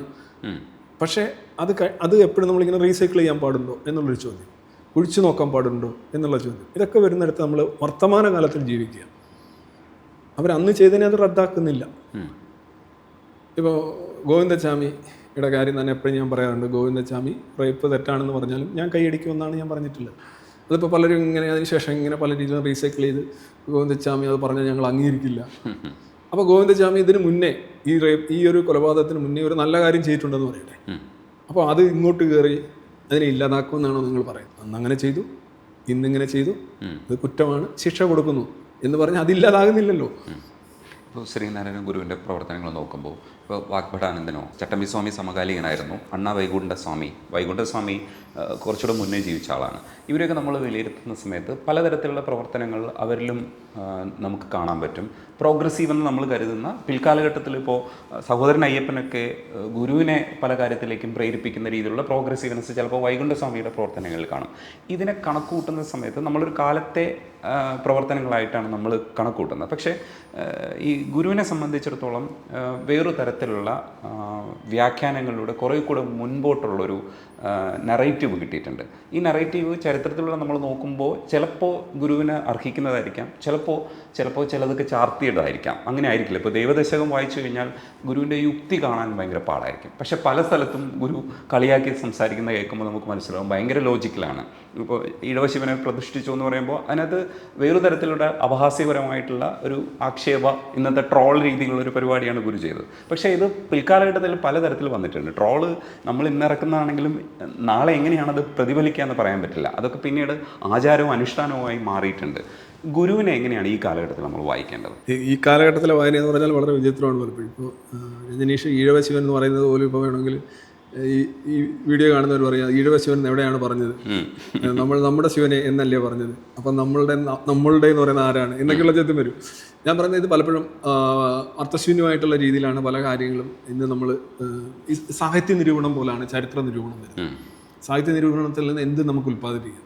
ഒരു വേർഡ്സ്വർത്തിൻ്റെ കവിത എടുത്തുകൊണ്ട് ഉദാഹരണം എന്തുകൊണ്ടാണ് അദ്ദേഹത്തിൻ്റെ അവസാന കാലഘട്ടത്തിൽ പ്രൊഡക്ഷൻ കുറഞ്ഞത് അല്ലെങ്കിൽ രചനകൾ കുറഞ്ഞത് എന്നുള്ളതിന് നേരെ അയാളുടെ വ്യക്തി ജീവിതത്തിൽ പോയിട്ട് അയാളുടെ സഹോദരിയുടെ രോഗവും ഈവൻ സഹോദരിയുമായിട്ട് വേറെ എന്തെങ്കിലും ബന്ധം ഉണ്ടായിരുന്നോ എന്നുവരെ അന്വേഷിച്ച് നമ്മളൊരു പ്രബന്ധം രചിച്ചു കഴിഞ്ഞാൽ ലിറ്ററേച്ചറിൽ ഓക്കെയാണ്.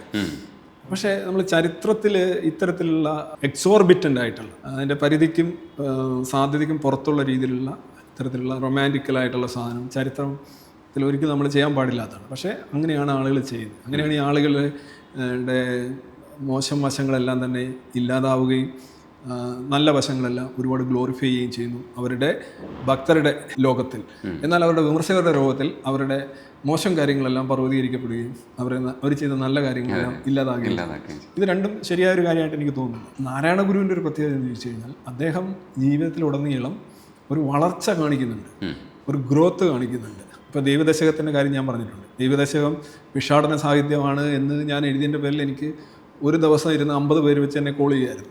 ആദ്യ ദിവസം 2ാമത്തെ ദിവസമായപ്പോൾ ഞാൻ നിർത്തി. എനിക്ക് മനസ്സിലായി. അന്നേരം ഒരാൾ ചോദിച്ചു എന്താണ് സാർ ഇങ്ങനെയൊക്കെ പറയുന്നത്, അത് പിന്നെ ദൈവദശകത്തെ. ഞാൻ പറഞ്ഞു എന്താ അത് വായിച്ചോ? ഇല്ല വായിച്ചില്ല, പക്ഷേ ഞങ്ങളിങ്ങനെ കൂടി ഒരു തീരുമാനമെടുത്തു, വിളിച്ച് സാറിനോട് പ്രതിഷേധം അറിയിക്കണം. ഒരു സ്ത്രീ പറയാം. ഞാൻ പറഞ്ഞു ഞാൻ ഇങ്ങനെയാണ് പറഞ്ഞത്, ഞാൻ വായിച്ച് കേൾപ്പിക്കട്ടെ എന്ന് ചോദിച്ചു. അവരോട് എനിക്ക് സമ്മതിക്കാം, അവരൊരു പ്രായമായ സ്ത്രീയാണ്, എന്നെ വിളിച്ചറിയിക്കും. ഞാൻ പറഞ്ഞു ഇന്നതാണ് ഇത്രയും, ഇതിനെന്താ കുഴപ്പമെന്ന് ചോദിച്ചു. അല്ല ഇതിന് കുഴപ്പമില്ല, ഇതാണോ ശരിക്കും ഇതാണോ? ഞാൻ പറഞ്ഞു ഇതാണ്. ഐ എം സോറി കേട്ടോ, ഞാൻ ഇതിങ്ങനെ നമ്മുടെ ശാഖ എന്ന് വന്ന ഒരു ഇതാണ്, എനിക്ക് നമ്പർ കിട്ടിയതുകൊണ്ട് ഞാൻ വിളിച്ചതാണ് സാറേ, സോറി കേട്ടോ എന്ന് പറഞ്ഞു. ഇങ്ങനെ പോലും കേൾക്കത്തില്ലായിരുന്നു. നമ്മൾ തിരിച്ചു പറയുന്നത് നീ നിർത്തറ നീ എന്ന് പറഞ്ഞ് ഇങ്ങോട്ട് പമ്പ് ചെയ്യത്തുള്ളൂ. അപ്പം ഈ ദൈവദശകത്തിൽ നിന്ന് അവസാനം ഇപ്പോൾ മൃതദേഹത്തെക്കുറിച്ച് അദ്ദേഹത്തിൻ്റെ ഒരു കമൻ്റ് ഉണ്ട്. അവസാനം നമുക്ക് ജാതി ഇല്ലെന്നുള്ള 1916 അദ്ദേഹത്തിൻ്റെ വിളംബരമുണ്ട്. നമുക്ക് ജാതി ഇല്ല എന്ന് പറഞ്ഞ ആളെ ജാതി അങ്ങനെയൊന്നും പോകുന്നില്ല, ജാതി ഇല്ലെന്ന് പറയുന്നെങ്കിൽ അതിൻ്റെ അർത്ഥം അതൊരു വേറൊരു ജാതിയാണ്, അതൊരു പ്രിവിലേജാണ്. ഇങ്ങനെ കുറേ സാധനങ്ങളാണ് ഇപ്പോൾ പോകുന്നത്. സത്യത്തിൽ നാരായണ ഗുരുവിനെയൊക്കെ ജാതിക്ക് വേണ്ടി മാത്രമാണ് ഉപയോഗിക്കുന്നത്. ജാതിയുടെ അനൈലേഷൻ ഓഫ് കാസ്റ്റ്, ജാതി ബാർഗെയിനിങ്, അതുപോലെ തന്നെ ജാതി നാശം, ഇത് രണ്ടും രണ്ടാണ്. ഈ ജാതി ബാർഗെയിനിങ് ആണ് ജാതി വിമർശനമായിട്ട് ഇവിടെ ആളുകൾ അവതരിപ്പിക്കുന്നത്. എന്ന് പറഞ്ഞാൽ മറ്റ് ജാതികളെ നോക്കി തെറി പറയുക, വിദ്വേഷം പ്രചരിപ്പിക്കുക. നാരായണ ഗുരു വളരെ കൃത്യമായിട്ട് പറഞ്ഞിട്ടുണ്ട്, ജാതി ഉണ്ടെന്നുണ്ടെങ്കിൽ അതൊരു ചരടാണ്. ആ ചരടിൽ മുത്തുമണികൾ പോലെ ജാതികൾ അടുക്കിയിരിക്കുകയാണ്. എല്ലാത്തിനും ഇങ്ങനെ വെച്ച് കഴിഞ്ഞാൽ മുകളിലും താഴെയുണ്ട്, ഇങ്ങനെ വെച്ച് കഴിഞ്ഞാൽ അന്തരം എങ്ങനെയായാലും ഉണ്ട്. എങ്ങനെയായാലും ഇതൊരു ഒരു ഒരു ഹൈറാർക്കിക്കൽ ഓർഡറാണ്. ഇതെല്ലാവരും അംഗീകരിച്ചിരുന്നു, എല്ലാവരും ആസ്വദിച്ചിരുന്നു. എല്ലാവരും നോക്കുമ്പോൾ തനിക്ക് താഴെ കുറേ പേരുണ്ട്, തനിക്ക് മേലെ കുറേ പേരുണ്ട്, കംഫർട്ടബിൾ. ഈ ജാതിപരമായിട്ടുള്ള ഈ ഹൈറാർക്കിക്കൽ ഓർഡർ തെറ്റിക്കുന്നവരെ സ്വന്തം ജാതിക്കാർ തന്നെ ശിക്ഷിക്കുമായിരുന്നു. ജാത്യാചാരം തെറ്റിച്ച നീ ഇനി ഒരിക്കലും വീട്ടിൽ കയറരുതെന്നാണ് പറയുന്നത്. അത് ചിലപ്പോൾ അന്യജാതികളുമായിട്ടുള്ളതായിരിക്കും, സ്വന്തം ജാതിയിലെ അനുഷ്ഠാനങ്ങളായിരിക്കും. അപ്പോൾ ഇതൊരു ഒരു എഗ്രിമെൻ്റ് ആയിരുന്നു. ആ എഗ്രിമെൻ്റ് നമ്മൾ ബ്രേക്ക് ചെയ്ത് വരുമ്പോൾ നമ്മൾ പിന്നെയും മാറി ഇരുന്നുകൊണ്ട് അതിനകത്തെ ഡിവിഷൻസ് നോക്കി അങ്ങോട്ടും ഇങ്ങോട്ടും നോക്കി തീ തുപ്പുന്നത് ശരിയാണോ എന്നുള്ളതാണ് നാരായണ ഗുരു ചോദിച്ചത്. നമ്പൂതിരിക്ക് ജാതി നിലനിൽക്കുന്നതിൽ ഉത്തരവാദിത്വം ഉള്ളതുപോലെ തന്നെ പുലയനും ഉണ്ട് എന്ന് വളരെ വ്യക്തമായിട്ട് എഴുതി വെച്ചിട്ടുണ്ട് അദ്ദേഹം. അത് കോട്ട് ചെയ്തവനാണ് ആര്? സഹോദരൻ അയ്യപ്പൻ. ആ സഹോദരൻ അയ്യപ്പൻ പിന്നെ പറഞ്ഞത് എന്താ? ജാതി ചോദിക്കണം, പറയണം. ഏറ്റവും അവസാനത്താണ് എനിക്ക് വളരെ വളരെ കഷ്ടമായിട്ട് ചിന്തിക്കണം. ജാതി ചോദിക്കണം, റിസർവേഷന് അല്ലെങ്കിൽ ഏതെങ്കിലും ജാതിപരമായിട്ട് ആനുകൂല്യങ്ങൾ കൊടുക്കുന്ന ഒരു സ്റ്റേറ്റ് ഉണ്ടെങ്കിൽ ജാതി ചോദിക്കണം. ജാതി പറയണം, അത് കിട്ടണമെങ്കിൽ പറയണം. അതൊക്കെ സാങ്കേതികമായിട്ടും സെമാൻറ്റിക്കലായിട്ടും ഞാൻ അംഗീകരിച്ചു. പക്ഷേ ജാതി ചിന്തിക്കണമെന്ന് പറയുന്നത് അത് വളരെ റിഗ്രസീവായിട്ടുള്ള ഒരു സ്റ്റേറ്റ്മെൻറ്റാണ്. ഇത് നാരായണ ഗുരുവിൽ നിന്ന് കിട്ടിയതല്ല. അല്ല ഗുരുവിനോട് ജാതി വേണ്ട, മതം വേണ്ട, ദൈവം വേണ്ട, മനുഷ്യനെന്ന് അയ്യപ്പൻ പറഞ്ഞതാണ്. വേണം ധർമ്മം, വേണം സത്യം, വേണം യഥോചിതം എന്ന് പറഞ്ഞൊരു വാക്യം പറഞ്ഞതാണ്. അപ്പോൾ ഗുരുവിനോട് അന്ന് അങ്ങനെ കോൺവെർസേഷൻ നടത്തിയിരുന്ന ഒരാൾ എന്തുകൊണ്ടായിരിക്കും അങ്ങനെ അൺബിലീവറാണ്. ഗുരുവിനെ മനസ്സിലാക്കുന്നതിൽ വലുതോതിൽ പരാജയപ്പെട്ട ഒരാളായിട്ടാണ് ഞാൻ സഹോദരൻ അയ്യപ്പനെ കാണുന്നത്. പക്ഷേ സയൻസ് ദശകം എഴുതിയതും പുള്ളിയാണ്. സയൻസ് ദശകത്തിൽ തന്നെ അത് സയൻസ് ദശകം എന്നുള്ളൊരു കാവ്യം തന്നെ ഐ ഡോണ്ട് തിങ്ക് ദാറ്റ് അതൊരു സയൻറ്റിഫിക് ടെമ്പർ ആണ് അവിടെ കാണുന്നത് എനിക്ക് തോന്നിയിട്ടില്ല. അത് ഈ മംഗള കാവ്യങ്ങളും ഗ്ലോറിഫിക്കേഷനും നമ്മൾ ഒരു കാര്യത്തെ നമ്മൾ പ്രകീർത്തിക്കുകയാണ്. പ്രകീർത്തിക്കുന്നത് എങ്ങനെ? അതിന് എന്തോ ഒരു നമ്മളെ നയിക്കുന്ന നിയാമക ശക്തി പോലെ ഒരു വ്യക്തിയോ അല്ലെങ്കിൽ ഒരു ശക്തിയോ അല്ലെങ്കിൽ എന്തിനെങ്കിലും അങ്ങനെ നമ്മൾ കാണുന്നത് അതിനെയാണ് ഈ ഡീയിഫിക്കേഷൻ എന്ന് പറയുന്നത്, ദൈവവൽക്കരണം എന്ന് പറയുന്ന സാധനം. അത് സയൻസ് ആക്ച്വലി എന്താണ്? നമ്മുടെ ഒരു ചിന്താരീതിയാണ്. സയൻസിനെ തൊഴുന്നേ എന്നുള്ളൊരു സംഗതി തന്നെ. ഓക്കെ, സയൻസിനെ തൊഴേണ്ട കാര്യമില്ല, ആരെയും അത് അന്നത്തെ ഒരു പ്രതിഷേധത്തിന്റെ ഭാഗമായിട്ട് അത് ഞാൻ സമ്മതിച്ചു. അന്നത്തെ കാലത്തിൻ്റെതായിട്ടുള്ള എല്ലാ പ്രത്യേകതകളും അദ്ദേഹത്തിനുണ്ടാവും. അത് നമ്മൾ ഈക്വലി, ഞാൻ എപ്പോഴും ആ പ്രഭാഷണത്തിൽ തന്നെ ഞാൻ ആദ്യം അയ്യപ്പനും സവർക്കറും എന്നുള്ള എൻ്റെ പ്രഭാഷണത്തിൽ തന്നെ ഞാൻ പറയുന്നുണ്ട്, അവരവർ ജീവിച്ചിരുന്ന കാലം, അതിൻ്റേതായിട്ട് കുറേ സമവാക്യങ്ങൾ, അത് നമുക്ക് ഇന്ന് ഇവിടെ ഇരിക്കുന്ന നമുക്ക് പറയാനോ ഒരു പക്ഷേ അറിയാനോ കഴിയില്ല. അപ്പോൾ അന്ന് അവരെടുത്ത തീരുമാനങ്ങളിൽ അവരുടെ മാത്രം വ്യക്തിത്വമാവില്ല, ആ സാഹചര്യങ്ങളുടെ സമ്മർദ്ദങ്ങളും അനുകൂലമായിട്ടുള്ള കാര്യങ്ങളും ഉണ്ടാവും. ഇപ്പോൾ എബ്രഹാം ലിങ്കൻ തന്നെ പറഞ്ഞ പല പ്രസ്താവനകളും ഇന്നെടുത്ത് വായിച്ചു കഴിഞ്ഞാൽ നമ്മൾ ഞെട്ടിപ്പോയി, ഈ യോഗികൾ ഇത്രയും ഇങ്ങനെ റേസിസ്റ്റായിട്ട് സംസാരിക്കുന്നു. പക്ഷേ അതേ അടിമകളുടെ വിമോചകനെന്നും ലോകത്തെ കണ്ട ഏറ്റവും വലിയൊരു ഹ്യൂമൻ ബീയിങ് എന്നാണ് അറിയപ്പെടുന്നത്. പക്ഷേ അന്ന് ജീവിച്ചിരുന്ന ഒരു വ്യക്തിക്ക് പറയാൻ കഴിയുന്ന പരമാവധി ഉദാത്തമായ പ്രസ്താവനകളാണ് അതൊക്കെ. കറുത്തവരെ കുറിച്ച് എബ്രഹാം ലിങ്കൻ പറഞ്ഞിട്ടുണ്ട്, അവരുടെ ചുണ്ട് കുറച്ചുകൂടെ ശരിയാകാനുണ്ട്, അവരുടെ താടി കുറച്ചുകൂടെ വളരാനുണ്ട്, അവർക്ക് കുറേ കൂടെ മനുഷ്യരാകാനുണ്ട് എന്ന് പറഞ്ഞ മനുഷ്യനാണ്. ഇത് ഇന്നത്തെ കാലത്ത് എടുത്തു വെച്ച് കഴിഞ്ഞാൽ ഈ ലോകത്തെ ഏറ്റവും വലിയ റേസിസ്റ്റാണ് എബ്രഹാം ലിങ്കൻ. പക്ഷെ അന്നത്തെ കറുത്തവരുടെ ഏറ്റവും വലിയ വിമോചകൻ, ഏറ്റവും വലിയ ഹീറോ ആണ് അദ്ദേഹം. അപ്പോൾ കാലം ഒരു വലിയ ഘടകമാണ്. ഞാനത് എപ്പോഴും അംഗീകരിക്കുകയും പറയുകയും ചെയ്യുന്ന ആളാണ്. സഹോദരൻ അയ്യപ്പൻ്റെ കാര്യത്തിൽ ഞാനത് ചെയ്തിട്ടുണ്ട്, പറഞ്ഞുകൊണ്ട് തന്നെയാണ് പ്രഭാഷണം നടത്തിയത്. പക്ഷേ എന്നിരുന്നാലും ഒരേ കാലത്ത് ജീവിച്ചിരുന്ന രണ്ട് പേർ, സഹോദരൻ അയ്യപ്പനും ശ്രീനാരായണനും, ഒരേ കാലത്ത് ജീവിച്ചിരുന്ന ഒരേ പരിസ്ഥിതി, ഒരേ ഹവ, ഒരേ വാട്ടർ, ഒരേ കാറ്റ്, ഒരേ മേഘങ്ങൾ, ഒരേ ആകാശം, ഒരേ ഭൂമിയിൽ ജീവിച്ചിരുന്ന രണ്ട് മനുഷ്യർ ഒരേ രാഷ്ട്രീയ സാമൂഹിക സാഹചര്യങ്ങളെ നേരിട്ടുകൊണ്ട് പറഞ്ഞ കാര്യങ്ങളെ റാങ്ക് ചെയ്യുന്നതിൽ തെറ്റില്ല. അതാണ് ഞാൻ ചെയ്തത്. തീർച്ചയായിട്ടും. അതേപോലെ ഒരു കാര്യമുള്ളത്, ഇപ്പോൾ നമുക്കിതിനകത്ത് ക്ലെയിം ചെയ്യാൻ പറ്റില്ല. ഇപ്പം കർണാടകത്തിൽ ഒരു കേസ് സാർ മുമ്പ് സംസാരിക്കുന്നിട്ടുണ്ട്, ഒരു സാരള വാസ്തു എന്ന് പറയുന്ന ഒരു കമ്പനിക്കെതിരായിട്ട് ഈ വാസ്തുവൊക്കെ പ്രൊമോട്ട് ചെയ്യുന്ന കമ്പനിക്കെതിരായിട്ട് വാസ്തുലഹരിയിലെ ആദ്യത്തെ പേര് അതായത് കമ്പനിക്കെതിരായിട്ട് കേസ് ഉപഭോക്തൃ കോടതിയിൽ കേസ് കൊടുക്കുക. അപ്പം അതൊരു പുതിയ കാര്യമാണ്. ഇതിന് ഫലം കിട്ടുന്നില്ല, അപ്പം നമുക്ക് കോമ്പൻസേഷൻ വേണമെന്ന് പറയുന്നത്. അതിനുശേഷം കുറേ സംഭവങ്ങളുണ്ടായി. ചില അമ്പലങ്ങളിലൊക്കെ പോയി പ്രാർത്ഥിച്ചിട്ട് കാര്യം നടക്കാൻ അമ്പലം അടിച്ചു പിടിച്ച കേസുകളൊക്കെ വന്നിരുന്നു. ഞാൻ വെട്ടി വെച്ചിട്ടുണ്ട് കുറേ വാർത്താ സാധനങ്ങൾ. അപ്പം അങ്ങനെ ക്ലെയിം ചെയ്യാൻ പറ്റുന്ന ഒരു അവസ്ഥയിലേക്ക് ഇത് വരുന്നതിനെ കുറിച്ചുള്ളൊരു സുന്ദര സ്വപ്നം അങ്ങനെ വന്നാൽ അതൊരു പതിവും ആചാരവുമായി മാറിക്കഴിഞ്ഞാൽ എത്ര മനോഹരമായ ആചാരം എന്ന് മാത്രമേ ഞാൻ വിളിക്കൂ. അങ്ങനെ വരുന്നത് വളരെ നല്ലതാണ്. റിട്ടേൺസ് നിങ്ങൾ പറയുന്നുണ്ടല്ലേ, പക്ഷേ പ്രശ്നം എന്ന് പറഞ്ഞാൽ മിക്കവാറും എല്ലാ മതങ്ങളും റിട്ടേൺസ് തരുന്ന എപ്പോഴാണെന്നറിയാം, മരിച്ചു കഴിഞ്ഞിട്ടാണ്. അപ്പോൾ നിങ്ങൾക്ക് റിട്ടേൺസ് കിട്ടിയോ ഇല്ലയോ എന്നറിയാൻ ഒരു വഴിയില്ല. നിങ്ങൾക്ക് കിട്ടിയോ ഇല്ലയോ എന്നറിയാൻ മറ്റുള്ളവർക്കും കഴിയില്ല. ജീവിക്കുമ്പോൾ ഒരു പീരീഡ് പറയുക, ഈ വാസ്തു ചെയ്ത് കഴിഞ്ഞാൽ അല്ലെ പിന്നെ കക്കൂസ് എടുത്ത് അടുക്കളയിൽ വെച്ചാൽ, അടുക്കള എടുത്ത് പോർട്ടിക്കോയിൽ വെച്ച് കഴിഞ്ഞാൽ ഇന്ന മാറ്റങ്ങൾ ഇന്ന ദിവസങ്ങളുണ്ടായിരിക്കും എന്ന് പറഞ്ഞ് കൺഫേം കൊടുത്തിട്ട് 10 ലക്ഷമോ 50 ലക്ഷമോ വാങ്ങിച്ചോളൂ നിങ്ങൾ. പക്ഷേ സമയത്തിനുള്ളിൽ മാറ്റം ഉണ്ടായിരിക്കും. പക്ഷേ ഇതിൽ വാസ്തുശാസ്ത്രവും വാസ്തുവിദ്യയും രണ്ട് കാര്യമല്ലേ? അല്ല, വാസ്തുശാസ്ത്രം വാസ്തുവിദ്യ രണ്ട് കാര്യം എന്ന് വെച്ച് കഴിഞ്ഞാൽ നിർമ്മാണ രീതികൾ പണ്ട് തൊട്ടേ ഉണ്ട്. അതാണ് വാസ്തുവിദ്യ. അതിപ്പോൾ പ്രധാനമായിട്ടും നിങ്ങളൊരു വീട് വെക്കുമ്പോൾ എന്തൊക്കെ ആലോചിക്കുന്നത്? ആ വീടിന് അടുത്ത് ശവം കുഴിച്ചിടുന്ന എന്തെങ്കിലും ശ്മശാനങ്ങളുണ്ടോ, വെള്ളത്തിൻ്റെ ലഭ്യതയുണ്ടോ, കാറ്റിൻ്റെ ലഭ്യതയുണ്ടോ, മണ്ണ് കൃഷിയോഗ്യമാണോ, വെളിച്ചം കിട്ടുന്നതാണോ? ഇതൊക്കെ കാട്ടാളം തന്നെ തുടങ്ങി വെച്ച പരിപാടിയാണ്. ഇതിങ്ങനെയൊക്കെ മനുഷ്യൻ ചെയ്യൂ. ഒരു കിളി, just take the case of A കിളി, അതൊരു കൂട് കൂട്ടുന്നത് നോക്കും. ആദ്യം വന്ന് അവിടെ ഏരിയ സ്കെച്ച് ചെയ്യും, എന്നിട്ട് അവിടെ ഒരു ചില്ല, ഒരു കൊമ്പ്, എന്നിട്ട് അടുത്ത് പാമ്പ് വരുമോ, ഇതെല്ലാം നോക്കിയിട്ടാണ് അവിടെ മെല്ലെ മെല്ലെ ആദ്യം 2-3 സാധനം കൊണ്ടുവന്ന് വെക്കും. എന്നിട്ട് ഒരാഴ്ച കഴിഞ്ഞ് വീണ്ടും വന്ന് നോക്കും. നിങ്ങൾ ശ്രദ്ധിച്ചിട്ടുണ്ടോ? മനുഷ്യൻ ഇതൊന്നും ചെയ്യാറില്ല. ഇമ്മാതെ എഴുതി കൊടുത്ത് ആരെങ്കിലും ഏൽപ്പിച്ചിട്ട് നമ്മളങ്ങ് പോവുകയാണ്.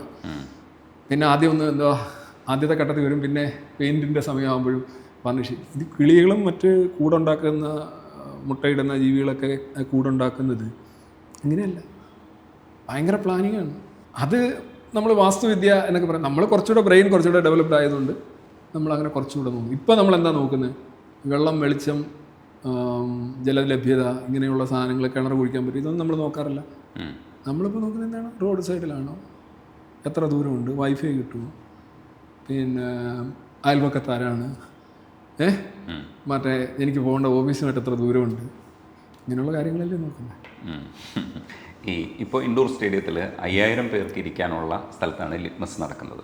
നാളെ ഈ വലിയൊരു സ്റ്റേഡിയം, ഇപ്പോൾ കലൂർ നമ്മുടെ ക്രിക്കറ്റും ഫുട്ബോളും ഒക്കെ നടക്കുന്ന സ്റ്റേഡിയം പോലെയുള്ള വലിയ സ്റ്റേഡിയത്തിൽ നടക്കുന്നത് എന്നെങ്കിലും ചുമ്മാ സ്വപ്നത്തിൽ കണ്ടിട്ടുണ്ടോ? അത്രയും എത്തീസ്റ്റുകൾ ഒരുമിച്ചിരുന്ന്, അല്ലെങ്കിൽ എത്തീസ്റ്റുകളാവണമെന്നില്ല എല്ലാവരും വരുന്നത്, എങ്കിലും ഒരു സംവാദാത്മകമായ അന്തരീക്ഷം ചന്ദ്രശേഖർ നായർ സ്റ്റേഡിയത്തിൽ നടക്കുകയാണ് എന്നുള്ള സ്വപ്നം കണ്ടിട്ടുണ്ടോ? 5000 അല്ലെ 8000 ഒക്കെ പോസിബിൾ ആണെങ്കിൽ, ഓൾറെഡി അത്രയൊക്കെ പോസിബിൾ ആണെന്നുണ്ടെങ്കിൽ 10,000-ഓ 20,000-ഓ ഇമ്പോസിബിളൊന്നുമല്ല. അത് വളരെ വളരെ ചെറിയൊരു ഫ്രാക്ഷൻ മാത്രമേ ആകുന്നുള്ളൂ. ഞാൻ പറയുന്നൊരു 10% ആളുകൾക്ക് ഒരു താല്പര്യം ഇതെന്തായാലും ഉണ്ടാവാൻ സാധ്യതയുണ്ട്. 100% അത്രയൊന്നും ഉണ്ടാവുമെന്ന് എനിക്കറിയില്ല, നല്ലൊരു 10% എന്തായാലും ഉണ്ടാവും. ഇപ്പോൾ തന്നെ ഒരു 30-35 lakh പീപ്പിളുണ്ട്. അപ്പോൾ അതിനകത്തൊരു ഈ പറയുന്നോളം എണ്ണം കൂട്ടുക എന്ന് പറയുന്നത് പോസിബിളാണ്. പക്ഷേ അത് കുറേ കൂടെ വൈഡ് സ്പ്രെഡ് ആയിരിക്കണം പ്രചരണങ്ങൾ. ഇപ്പോൾ നമ്മൾ എന്ന് വെച്ചാൽ വളരെ ചെറിയൊരു ഗ്രൂപ്പാണ്. ഇപ്പോൾ തന്നെ ഓഫ്ലൈൻ പ്രചരണങ്ങളൊക്കെ വലിയ പരിമിതികളും ഉണ്ടായിക്കൊണ്ടിരിക്കുകയാണ്. റെസ്ട്രിക്ഷൻസ് ഒക്കെ കൂടിക്കൊണ്ടിരിക്കുന്നു. പിന്നെ അതിൻ്റെ സാമ്പത്തികം, ഇതൊന്നും നമ്മുടെ കയ്യിലില്ല. അതുകൊണ്ട് സ്വാഭാവികമായിട്ടും നമ്മളുടെ ആ ഒരു മെക്കാനിസം അനുസരിച്ച് കൊണ്ടുവരാൻ കഴിയുന്ന ഒരു സ്റ്റാൻഡേർഡായിട്ടാണ് ഒരു മിനിമം 5,000 എവറി ലിറ്റ്മസിലും ഉണ്ടായിട്ടുണ്ട്. ചിലതിനകത്ത് 7,000 എബോവ് ചിലതിനകത്ത് വന്നിട്ടുണ്ട്. അപ്പം അതങ്ങനെ പോകാൻ, ഇങ്ങനെയാണ് പോകുന്നതെങ്കിൽ ഇങ്ങനെ തന്നെ പോകും. പിന്നെ ഈ കൂടുതൽ ദിവസങ്ങൾ കഴിയുന്നതോടെ നമ്മൾ കാണുന്ന ആളുകളിങ്ങനെ പരിപാടികളൊക്കെ പോയി അറ്റൻഡ് ചെയ്യുക എന്ന് പറയുമ്പോൾ, മറ്റേ പരിപാടികൾ പോയി കണ്ടാലേ കാണാൻ പറ്റൂ. മറ്റേത് അപ്പം തന്നെ ലൈവായിട്ട് യൂട്യൂബിൽ വരികയാണെന്നുണ്ടെങ്കിൽ നിങ്ങൾ എന്തിനാണ് അവിടെ പോകുന്നതെന്നുള്ള ചോദ്യം ബൈ നേച്ചർ ആളുകൾ ചോദിക്കും. ഞാൻ യൂട്യൂബിൽ കണ്ടോളാം. അപ്പോൾ യൂട്യൂബിൽ കണ്ടു കഴിഞ്ഞാൽ നമുക്ക് മിസ്സാവുന്ന ഒരുപാട് കാര്യങ്ങളുണ്ട്. ഒരു വർഷത്തിൽ ഒരിക്കൽ ഇത്രയും ആളുകളെ കാണുക, അല്ലെങ്കിൽ ആ ഒരു സാഹചര്യം, അനുഭവം, ഇത് കൂടി വരികയാണ്. ആളുകൾക്ക് കൂടുതൽ സഞ്ചരിക്കാനുള്ള ബുദ്ധിമുട്ട്, സമയം കളയാനുള്ള ബുദ്ധിമുട്ട്, അവരുടെ അറ്റൻഷൻ സ്പാൻ കുറഞ്ഞു വരുന്നു. അപ്പോൾ അതുകൊണ്ട് ഇതൊരു മേ ബി 20,000 ഈ പറയുന്ന വലിയ ഏത് സ്റ്റേഡിയമാണ്? കലൂർ സ്റ്റേഡിയം. It's possible. പക്ഷേ അതിന് നല്ല അധ്വാനമുണ്ട്. ഇപ്പോൾ സാധാരണ ഇതിൽ രാഷ്ട്രീയ പാർട്ടികളൊക്കെ ഇപ്പോൾ തന്നെ അയ്യപ്പ സംഗമത്തിൻ്റെ കാര്യം തന്നെ പറഞ്ഞു. അയ്യപ്പ സംഗമത്തിന് 4000 പേര് രജിസ്റ്റർ ചെയ്തു, 600 പേരെ ഉണ്ടായിരുന്നുള്ളൂ, ഇങ്ങനെയൊക്കെയാണല്ലോ പ്രശ്നം. ശരിയാകാൻ സാധ്യതയുണ്ട്. കാരണം I don't know whether it's right or wrong.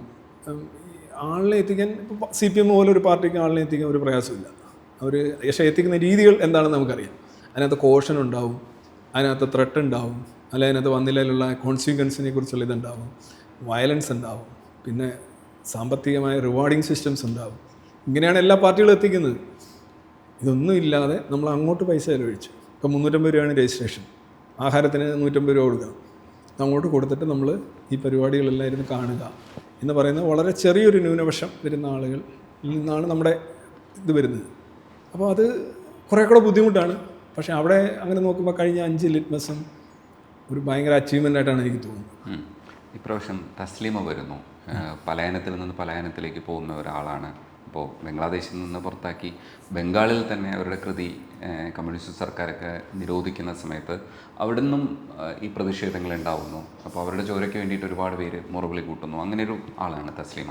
Taslima കേരളത്തിലേക്ക് വരുമ്പോൾ അതിന് കിട്ടാൻ പോകുന്ന ഒരു പ്രാധാന്യം വളരെ വലുതാണ്. എങ്ങനെയായിരുന്നു കോർഡിനേഷൻ? എങ്ങനെ തസ്ലീമ ഇങ്ങോട്ട് വരാം, ഇല്ലെങ്കിൽ ഇത്തരത്തിലുള്ള സംവിധാനത്തിൽ വർത്തമാനം പറയാമെന്ന് തസ്ലീമ തീരുമാനിച്ചു വരുന്നതിൻ്റെ ഒരു സാഹചര്യം പറയും? തസ്ലിമ നസ്രീൻ നോക്കൂ, അവരൊരു കേവലം ഒരു ഗൈനക്കോളജിസ്റ്റ് ആയിട്ടുള്ള ഒരു കവിതയൊക്കെ എഴുതുന്ന ഒരു സ്ത്രീയായിരുന്നു. സാഹിത്യാഭിരുചിയുള്ള സ്ത്രീയായിരുന്നു. അവർ ബാബറി മസ്ജിദിൻ്റെ നാശത്തോടനുബന്ധിച്ച് ബംഗ്ലാദേശിൽ ഇറങ്ങിയ ഹിന്ദുക്കൾക്കെതിരെയുള്ള കലാപം, അതിൽ അവർ അനുഭവിച്ചിട്ടുള്ള കാര്യങ്ങളാണ് ഈ ലജ്ജ എന്ന് പറയുന്ന നോവൽ എഴുതിയത്. അതിനുശേഷം അവരുടെ മതം വേട്ടയാടാൻ തുടങ്ങുന്നു. അവർക്ക് സ്വന്തം നാട് വിട്ടോടേണ്ടി വരുന്നു. പിന്നെ കൊൽക്കട്ടയിൽ വരുന്നു, രാജസ്ഥാൻ, ഹൈദരാബാദ്, ഒരിടത്തും ഇങ്ങനെ ഒന്നിൽ നിന്ന് ഹമാസ് അവരോടുന്നത് പോലെ ഓടുന്ന ഒരു അവസ്ഥയിലേക്ക് വരികയാണ്. പശ്ചിമ ബംഗാളിൽ തന്നെ പറഞ്ഞില്ലേ, ഒരു കൽക്കട്ടയിൽ നടന്ന ഒരു സമ്മേളനത്തിന് അവരുടെ രക്തത്തിന് വേണ്ടി കരഞ്ഞ് നിലവിളിച്ചുകൊണ്ടിരുന്നത് 4 ലക്ഷം പേരാണെന്നാണ് തസ്ലിമ പറഞ്ഞത്. തസ്ലിമ ഇവിടെ വന്നിട്ടുണ്ട്, കേരളത്തിൽ വന്നിട്ടുണ്ട്, KLF വന്നിട്ടുണ്ട്. പക്ഷെ KLF വരുന്ന പോലെ ആവില്ല. ഇതൊരു അൺഅപ്പോളജറ്റിക്കലി എത്തിയിസ്റ്റ് എന്ന് പറയുന്ന ഒരു മീറ്റിൽ വരുന്നത്. അതിന് നല്ല പ്രാധാന്യമുണ്ടെന്നാണ് ഞാൻ കരുതുന്നത്. പക്ഷേ ഇപ്പോൾ ഈ ജോസഫ് മാഷിൻ്റെ കൈവെട്ടിയതിന് ശേഷം സോഷ്യൽ മീഡിയയിലും മറ്റുമൊക്കെ നമ്മൾ കാണുന്നൊരു കാര്യം, വിമർശനം കൂടുകയാണ് ഉണ്ടായിട്ടുള്ളത്. അപ്പോൾ കൂടുതൽ മതം ഇനിയൊരു കൈവെട്ട് വേണ്ട, കഴിവതും അവഗണിക്കാം. പിന്നെ സെലക്റ്റഡ് ആൾക്കാരെ പുറകെ നടന്നവരെ അജത്തിന് പകരം അട കിട്ടുന്നുണ്ട്. അടയിൽ ഇങ്ങനെ ഇട്ട് വെട്ടിക്കൊണ്ടിരിക്കുമ്പോൾ അതാണ് ഈ സോഷ്യൽ മീഡിയ ലിഞ്ചിങ് എന്ന് പറയുന്നത്. ഇത് ആക്ച്വലി എനിക്കൊന്ന് സോഷ്യൽ മീഡിയ വന്നതിന് ശേഷം ഈ കായികമായിട്ടുള്ള ആക്രമണത്തിനുള്ള സാധ്യത കുറഞ്ഞു എന്നാണ് എനിക്ക് തോന്നുന്നത്. കാരണം ഇവൻ്റെ ഈ വെറുപ്പും വിദ്വേഷവും ആ ഒരു ആങ്കറും ഒക്കെ ഇതിനകത്ത് ഇങ്ങനെ വെട്ടി നാഗവല്ലി അല്ലേ ഇതിനെ വെട്ടുന്നോണോ വെട്ടി തീർക്കുന്നുണ്ട്. ഈ വെട്ടല്ല അല്ലെങ്കിൽ നമുക്ക് നേരിട്ട് കിട്ടേണ്ടുന്ന വെട്ടുകളാണ്. അപ്പോൾ ആ രീതിയിൽ അവരുടെ കാര്യവും കുറച്ചൊക്കെ അവഗണിക്കുന്നതുകൊണ്ടാണ് ഞാൻ പ്രത്യാശിക്കുന്നത്. അപ്പോൾ അങ്ങനെ വരികയാണെന്നുണ്ടെങ്കിൽ ഒക്ടോബർ 19 അവർ വരും, അവർ സംസാരിക്കും. നമ്മൾ ലൈഫ് ടൈം അച്ചീവ്മെൻറ്റിന് അവാർഡ് കൊടുക്കുന്നുണ്ട്. അതൊരു 50,000 റുപ്പീസ്. പിന്നെ അവരിവിടെ വരുന്നു. അതാണ് അവർ വലിയ തുകയല്ല. അത് ശരിക്കും അവർ ഭയങ്കര സന്തോഷത്തിലായിരുന്നു. നമ്മൾ അവരിലേക്ക് എത്തിച്ചേർന്നപ്പോൾ അവർ ഇങ്ങോട്ട് അയച്ച ഒരു മെയിൽ വായിച്ച് എനിക്ക് ഭയങ്കര എന്താണ് പറയുക, എന്നെ സ്പർശിച്ചു. അത് എനിക്ക് അയച്ചു തന്നു ആ മെയില്. ഇതാണ് അവർ പഴയ കഥകളൊക്കെ പറയുകയാണ്. എന്നെ ഇങ്ങനെ അവിടുന്ന് സംഭവിച്ചു, ഇവിടുന്ന് സംഭവിച്ചു, ഞാനിതിനെ എല്ലാം ഫൈറ്റ് ചെയ്തുകൊണ്ടിരിക്കുകയാണ്, സെക്കുലറിസം. നിങ്ങൾ എന്നെ വിളിച്ചതിലും എനിക്ക് അവാർഡ് തന്നതിലും വളരെ സന്തോഷം എന്നാണ് അത് പറഞ്ഞത്. She was extremely happy. അപ്പോൾ നമുക്കൊരു സന്തോഷമായി. അവസാനമായിട്ട് ഒരു കാര്യം കൂടി ചോദിക്കാം. ലെറ്റ് എവിഡൻസ് ലീഡ് എന്നാണ് നമ്മുടെ സ്ലോഗൻ എന്ന് പറയുന്നത്. തെളിവുകൾ നയിക്കട്ടെ. പക്ഷേ ഇപ്പോൾ അങ്ങനെ മാത്രം പറയുമ്പോൾ അതിനകത്തൊരു കുഴപ്പമായിട്ട് എനിക്ക് തോന്നിയിട്ടുള്ളത്, എൻ്റെ ആശങ്കയാണ്, തെളിവുകൾ ഓക്കെ, ഇപ്പം നമുക്കിവിടെ കർഷകർക്ക് ഒരു കൃഷിയെ ലാഭകരമാക്കി പോകാൻ കഴിയാതെ വരുമ്പോൾ നമ്മൾ സബ്സിഡി കൊടുക്കുന്ന ഒരു പരിപാടി ചെയ്യുന്നത് പോലെ, അത് കാർഷിക നിയമവുമായിട്ട് ബന്ധപ്പെട്ട് നമ്മൾ ഡിസ്കസ് ചെയ്തിട്ടുള്ളൊരു ടോപ്പിക്കാണ്. അവരെ നമുക്ക് ഒരുപക്ഷെ നമുക്ക് അവർ സ്കിൽഡ് ആയിരിക്കില്ല എന്നുള്ള ഫാക്റ്റ് സത്യമാണ്. പക്ഷെ നമുക്ക് അവിടെ തള്ളിക്കളയാൻ പറ്റില്ല. അവരെ നമ്മൾ എങ്ങനെയാണ് പരിഷ്കരിക്കേണ്ടതെന്ന് പറയുന്ന ഒരു മനസ്സ് അതിനകത്ത് അതും കൂടെ ഉണ്ടായിരുന്നു ആ സ്ലോഗനിലെങ്കിൽ എന്ന് ഞാൻ വിശ്വസിച്ചിട്ടുണ്ട്. ഇപ്പം സമത്വം എന്ന് പറഞ്ഞ വാക്ക് നമ്മുടെയൊക്കെ മനസ്സിനെ അത്രയേറെ സ്വാധീനിച്ചിട്ടുണ്ട്. അപ്പോൾ അവരും നമ്മളെപ്പോലെ സമന്മാരാവണം എന്ന് ആഗ്രഹമുണ്ട്.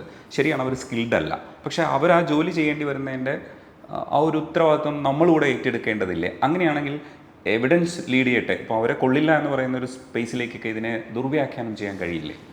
പക്ഷേ സബ്സിഡി കൊടുത്തവരെ സ്കിൽ ഒരിക്കലും വളർത്താൻ പറ്റില്ലല്ലോ. ഒന്നത് നിങ്ങൾ സബ്സിഡി ഒരാൾക്ക് കൊടുത്തുകൊണ്ട് ഇരുന്നാൽ സ്വാഭാവികമായിട്ടും അയാൾ സബ്സിഡിയെ ആശ്രയിച്ച് മുന്നോട്ട് പോകും. നിങ്ങൾക്ക് നടക്കാൻ കഴിയും. ഇപ്പോൾ ചാടി ഓടിക്കയറിയാണ് നിങ്ങൾ പടികളിലൂടെ വന്നത്. നിങ്ങൾ ചെറിയൊരു പ്രായത്തിൽ തന്നെ ഇങ്ങനെ കുത്തി നടക്കാൻ നിങ്ങളെ ശീലിപ്പിച്ച് കഴിഞ്ഞാൽ ഈ സാധനം എല്ലാം നിങ്ങൾക്ക് നടക്കാൻ പറ്റാത്ത അവസ്ഥയിലേക്ക് വരും. ഇപ്പോൾ മറ്റുള്ള എക്കണോമി നമ്മുടെ ഇപ്പോൾ തന്നെ മോദി ഇപ്പോൾ വീണ്ടും പറഞ്ഞ ഒരു കാര്യം, ഈ കർഷക നിയമങ്ങൾ ഉപേക്ഷിച്ച വ്യക്തിയാണ് മോദിയും BJP യും. അവർ തെരഞ്ഞെടുപ്പ് നേട്ടത്തിന് വേണ്ടിയാണ്, അവർക്കത്രേ ഉള്ളൂ. ഇത് കപിൽ സിബൽ കൊണ്ടുവന്ന നിയമങ്ങളാണ്, ഇന്ത്യൻ കാർഷിക രംഗത്തിന് ആവശ്യമുള്ള നിയമങ്ങളാണ്. ഇനിയായാലും ഞാനും നിങ്ങളും നീങ്ങിയാലും ഇത് ആവശ്യമായിട്ട് വരും. ഇതിൻ്റെ അപ്ഡേഷനും ഇതിൻ്റെ പരിഷ്കരണവും നമ്മുടെ കാർഷിക രംഗത്ത്, അതുപോലെ ഇപ്പോൾ 47% പേര് കൃഷിരംഗത്തുണ്ട്. ഈ 47% പേരത്ത് കൃഷിരംഗത്തുണ്ട് എന്ന് പറയുന്നത് തന്നെ നമ്മൾ മുന്നോട്ട്, അവർ പലരും ഡിസ്ഗൈസ്ഡ് അൺഎംപ്ലോയ്മെൻ്റ് ആയിരിക്കും. അവർ പാടത്തുണ്ടാവും, അവർ പണി ചെയ്യുന്നുണ്ടാവും, അല്ല അവരുടെ യഥാർത്ഥ സ്കില്ലും വർക്കും അവിടെ നമ്മുടെ സമ്പദ് വ്യവസ്ഥയ്ക്കോ അവർക്കോ കിട്ടുന്നുണ്ടോ എന്നറിയില്ല. ഇപ്പോൾ തൊഴിലുറപ്പ് പദ്ധതിയൊക്കെ നിങ്ങൾ കണ്ടിട്ടുണ്ടാവും. ഇപ്പം ശ്രദ്ധിക്കേണ്ട കാര്യം ഇതാണ്, നമ്മൾ പ്രൊട്ടക്റ്റ് ചെയ്ത് ഇപ്പം വെള്ളം സൗജന്യമായിട്ട് കൊടുക്കുക, വളം സൗജന്യമായിട്ട് കൊടുക്കുക, വായ്പകൾ എഴുതി തള്ളുക, ഇങ്ങോട്ട് ഏതെങ്കിലും നല്ല സാധനങ്ങൾ പുറത്തുനിന്ന് കൊണ്ടുവരികയാണെങ്കിൽ അതിനെ തടഞ്ഞ് ഭയങ്കര 200% താരിഫ്, 300% താരിഫ് എന്ന് പറഞ്ഞ് നമ്മൾ ഇവർ ഉൽപ്പാദിപ്പിക്കുന്ന കോസ്റ്റ്ലി ആയിട്ടുള്ള സാധനം തന്നെ വാങ്ങിച്ച് നമ്മളിങ്ങനെ പ്രോപ്പപ്പ് ചെയ്തുകൊണ്ട് പോകുക. നമ്മൾ ഒരു ഐസൊലേഷനിസമാണ് ശരിക്കും. അത് ഗ്ലോബലൈസേഷൻ അല്ല. അത് എന്താ സംഭവിച്ചാൽ ഏത് നിമിഷമാണ് നിങ്ങൾ ഇന്ത്യൻ കർഷകൻ മറ്റ് പുറത്തുള്ള കർഷകനുമായിട്ട് ഏറ്റുമുട്ടേണ്ടുന്ന അല്ലെങ്കിൽ മത്സരിക്കേണ്ടുന്ന ഒരു അവസരം വരികയാണെങ്കിൽ ഇവൻ പിന്തിരിഞ്ഞ് ഓടി നമ്മുടെ ഇടയ്ക്ക് വരും. മനസ്സിലായി? ഈ പഗ് എന്ന് പറയുന്ന പട്ടി ഉണ്ടല്ലേ, അത് മനുഷ്യനാണ് അതിനെ എല്ലാ കാര്യങ്ങളും നോക്കുന്നത്. അത് തെരുവിൽ എന്ന് കഴിഞ്ഞാൽ മറ്റ് പട്ടികൾ, കൊച്ച് സ്ട്രീറ്റ് ഡോഗ്സ് പോലെ അതിനെ കടിച്ച് കീറിക്കൊള്ളും.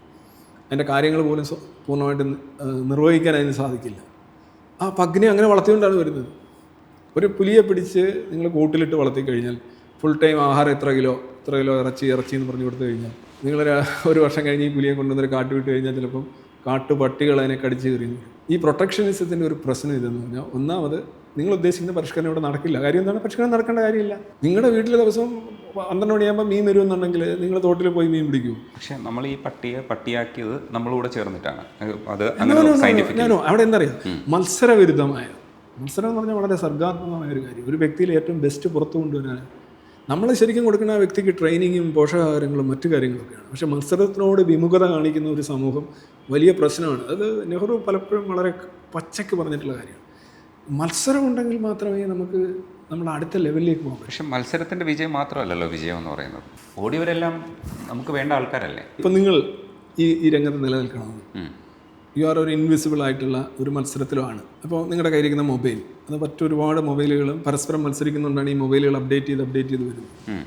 ചികിത്സാ രംഗം, നിങ്ങൾക്ക് നൽകുന്ന സൗകര്യങ്ങളും സാഹചര്യങ്ങളും, അറിവ്, എല്ലാ രംഗത്തും മത്സരങ്ങൾ നടക്കുന്നു. ഈ മത്സരങ്ങളിൽ പിന്തള്ളപ്പെട്ടു പോകുന്നവരെയും കൂടെ നോക്കണമെന്നാണ് നിങ്ങൾ പറയുന്നത്. തോറ്റവരും നമ്മളെ ആൾക്കാരാണ്. അവിടെ ആദ്യം ചെയ്യേണ്ടത് മത്സരം എന്ന് പറയുന്നത് മോശമാണ് എന്നുള്ള, ഈ മുതലാളി മോശമാണ് എന്നൊക്കെ പറയുന്നത് പോലെയുള്ള ഒരു അന്ധവിശ്വാസം ആദ്യം മാറ്റി വെക്കുക. 2, ഈക്വാലിറ്റി ഓഫ് ഓപ്പർച്യൂണിറ്റീസ്. വെണ്ടക്ക അക്ഷരത്തിൽ നമ്മുടെ പ്രൊഫേഴ്സ് ഓഫ് കോൺസ്റ്റിറ്റ്യൂഷനിൽ എഴുതി വെച്ചിട്ടുണ്ട്, equality of status and opportunity. മത്സരിക്കാനുള്ള തുല്യത. ആ തുല്യത, മത്സരിക്കാനുള്ള തുല്യത. മത്സരിച്ച് മെഡൽ എല്ലാവർക്കും വീതിച്ചു കൊടുക്കുക എന്നല്ല. ഇപ്പോൾ ഒളിമ്പിക്സിൽ തന്നെ നമ്മൾ മെഡലുണ്ട്, ഒരു 200 മെഡലുണ്ട്. ഇന്ത്യ 140 കോടിയുണ്ട്, എന്നാൽ ഇന്ത്യക്ക് ഇരിക്കട്ടെ ഒരു 50 മെഡൽ എന്ന് പറഞ്ഞ് വിധിക്കലല്ല. എല്ലാവർക്കും തുല്യമായ രീതിയിൽ മത്സരിക്കാനായിട്ടുള്ള അനുമതി കൊടുക്കുക, ഒരേ ഫീ. പിന്നെ നിങ്ങൾ എന്തെങ്കിലും ശാരീരികമായിട്ട് കുഴപ്പമുണ്ടെന്നുണ്ടെങ്കിൽ പോഷകാഹാരം കൊടുക്കുന്നതിലും പ്രശ്നമില്ല, ട്രെയിനിങ് ഇല്ലെങ്കിൽ ട്രെയിനിങ് സൗജന്യമായിട്ട് കൊടുക്കുന്നതിന് കുഴപ്പമില്ല, കോച്ചിങ് ഇല്ല കോച്ചിങ് കൊടുക്കുന്നതിന് കുഴപ്പമില്ല. പിന്നെ എന്ത് വേണമെങ്കിലും കൊടുക്കാം നിങ്ങൾ, പക്ഷേ ആ ഒരു വരയിൽ വന്ന് നിൽക്കണം. ഓക്കെ, ഇത് ഡിസ്കഷൻ കൂടുതൽ വേണ്ട സമയം വേണ്ട ഒരു കാര്യം. അപ്പോൾ നിങ്ങൾ പറയുന്നത് വരയെ വന്ന് നിൽക്കണ്ടെന്നാണ്? അല്ലല്ല, നിൽക്കണം. വരയെ വന്ന് നിൽക്കുന്നതല്ല, ഈ തോറ്റവരും നമ്മുടെ ആൾക്കാരാണെന്നുള്ള. അല്ല ഈ രജനീഷ് പറഞ്ഞ കാര്യം നമ്മൾ ഈ പറഞ്ഞ നമ്മൾ നന്മപരമായിട്ട് അറിയാൻ ആഗ്രഹിക്കുന്നുണ്ടെങ്കിൽ നമ്മൾ പറയും അവരെയും കൂടെ നോക്കണേ. ഇത് എന്താണ് ഇതിൻ്റെ ഒരു സൊല്യൂഷൻ? സബ്സിഡികൾ കുറച്ചുകൊണ്ട് വരണോ, സബ്സിഡികൾ കൂട്ടിക്കൊണ്ട് വരണോ, നിലനിർത്തണോ, എന്താണ് വേണ്ടത്? കൂടുതൽ ചർച്ച വേണ്ട ഒരു കാര്യമാണ്. എന്നാലും ഒരു വൺ വേർഡ് പറയാമല്ലോ. അല്ലല്ല, സബ്സിഡികൾ എന്തായാലും വേണം, അല്ലാതെ നമുക്ക് മത്സരിക്കാൻ പറ്റില്ല. സബ്സിഡികളുണ്ട്, മത്സരിക്കാൻ പറ്റില്ല. അല്ല, സബ്സിഡികളുള്ള മത്സരം നമുക്ക് നടക്കും. സബ്സിഡി എന്ന് പറഞ്ഞാൽ മത്സരം വരുന്നതാണ്. നിങ്ങൾ സബ്സിഡി കൊടുത്തു കഴിഞ്ഞാൽ അത് പരിരക്ഷയാണ്, അത് പ്രൊട്ടക്ഷനിസമാണ്. ഇത് കേൾക്കുമ്പോൾ നോക്കുമോ നമ്മൾ ഈ പറയുന്നത് ശരിയല്ല എന്ന് തോന്നുന്നതിൻ്റെ ഒരു കാര്യം എന്ന് വെച്ച് കഴിഞ്ഞാൽ, നമ്മളിതാണ് കണ്ടില്ല, ഈ മുതലാളി എന്ന് പറഞ്ഞാൽ ഏറ്റവും മോശം, തൊഴിലാളി എന്ന് പറഞ്ഞു കഴിഞ്ഞാൽ ഏറ്റവും മഹത്തരം. അല്ല, ആ പെർസ്പെക്റ്റീവിലല്ല ഞാൻ ഡിസ്കസ് ചെയ്യുന്നത്. നമുക്ക് വേണ്ട പ്രോഡക്റ്റ് നമ്മൾ തന്നെ ഉണ്ടാക്കിയെടുക്കണം. അപ്പോൾ നമ്മൾ പുറത്തുനിന്നൊരു സാധനം ഇറക്കുമതി ചെയ്യുകയാണെങ്കിൽ ഈ പ്രോഡക്റ്റ് നമ്മുടെ ഈ കർഷകർ കർഷകർ ഇല്ല, ഈ പുറത്തുനിന്നുള്ളതിനകത്ത് സബ്സിഡി അത്ര കാര്യമായിട്ട് വരുന്നില്ല. സബ്സിഡി വരുന്നത് ഉദാഹരണമായിട്ട് നിങ്ങൾ കൃഷി ചെയ്യുന്നു, നിങ്ങളുടെ ഉൽപ്പാദനം, നിങ്ങളുടെ വസ്തുക്കൾ, സാമഗ്രികളൊക്കെ നിങ്ങൾക്ക് സൗജന്യമായിട്ട് കിട്ടുന്നു. വേറൊരു ഓണ്ടർപ്രനർ ആണെന്നിരിക്കട്ടെ, അയാൾക്കത് കിട്ടുന്നില്ല.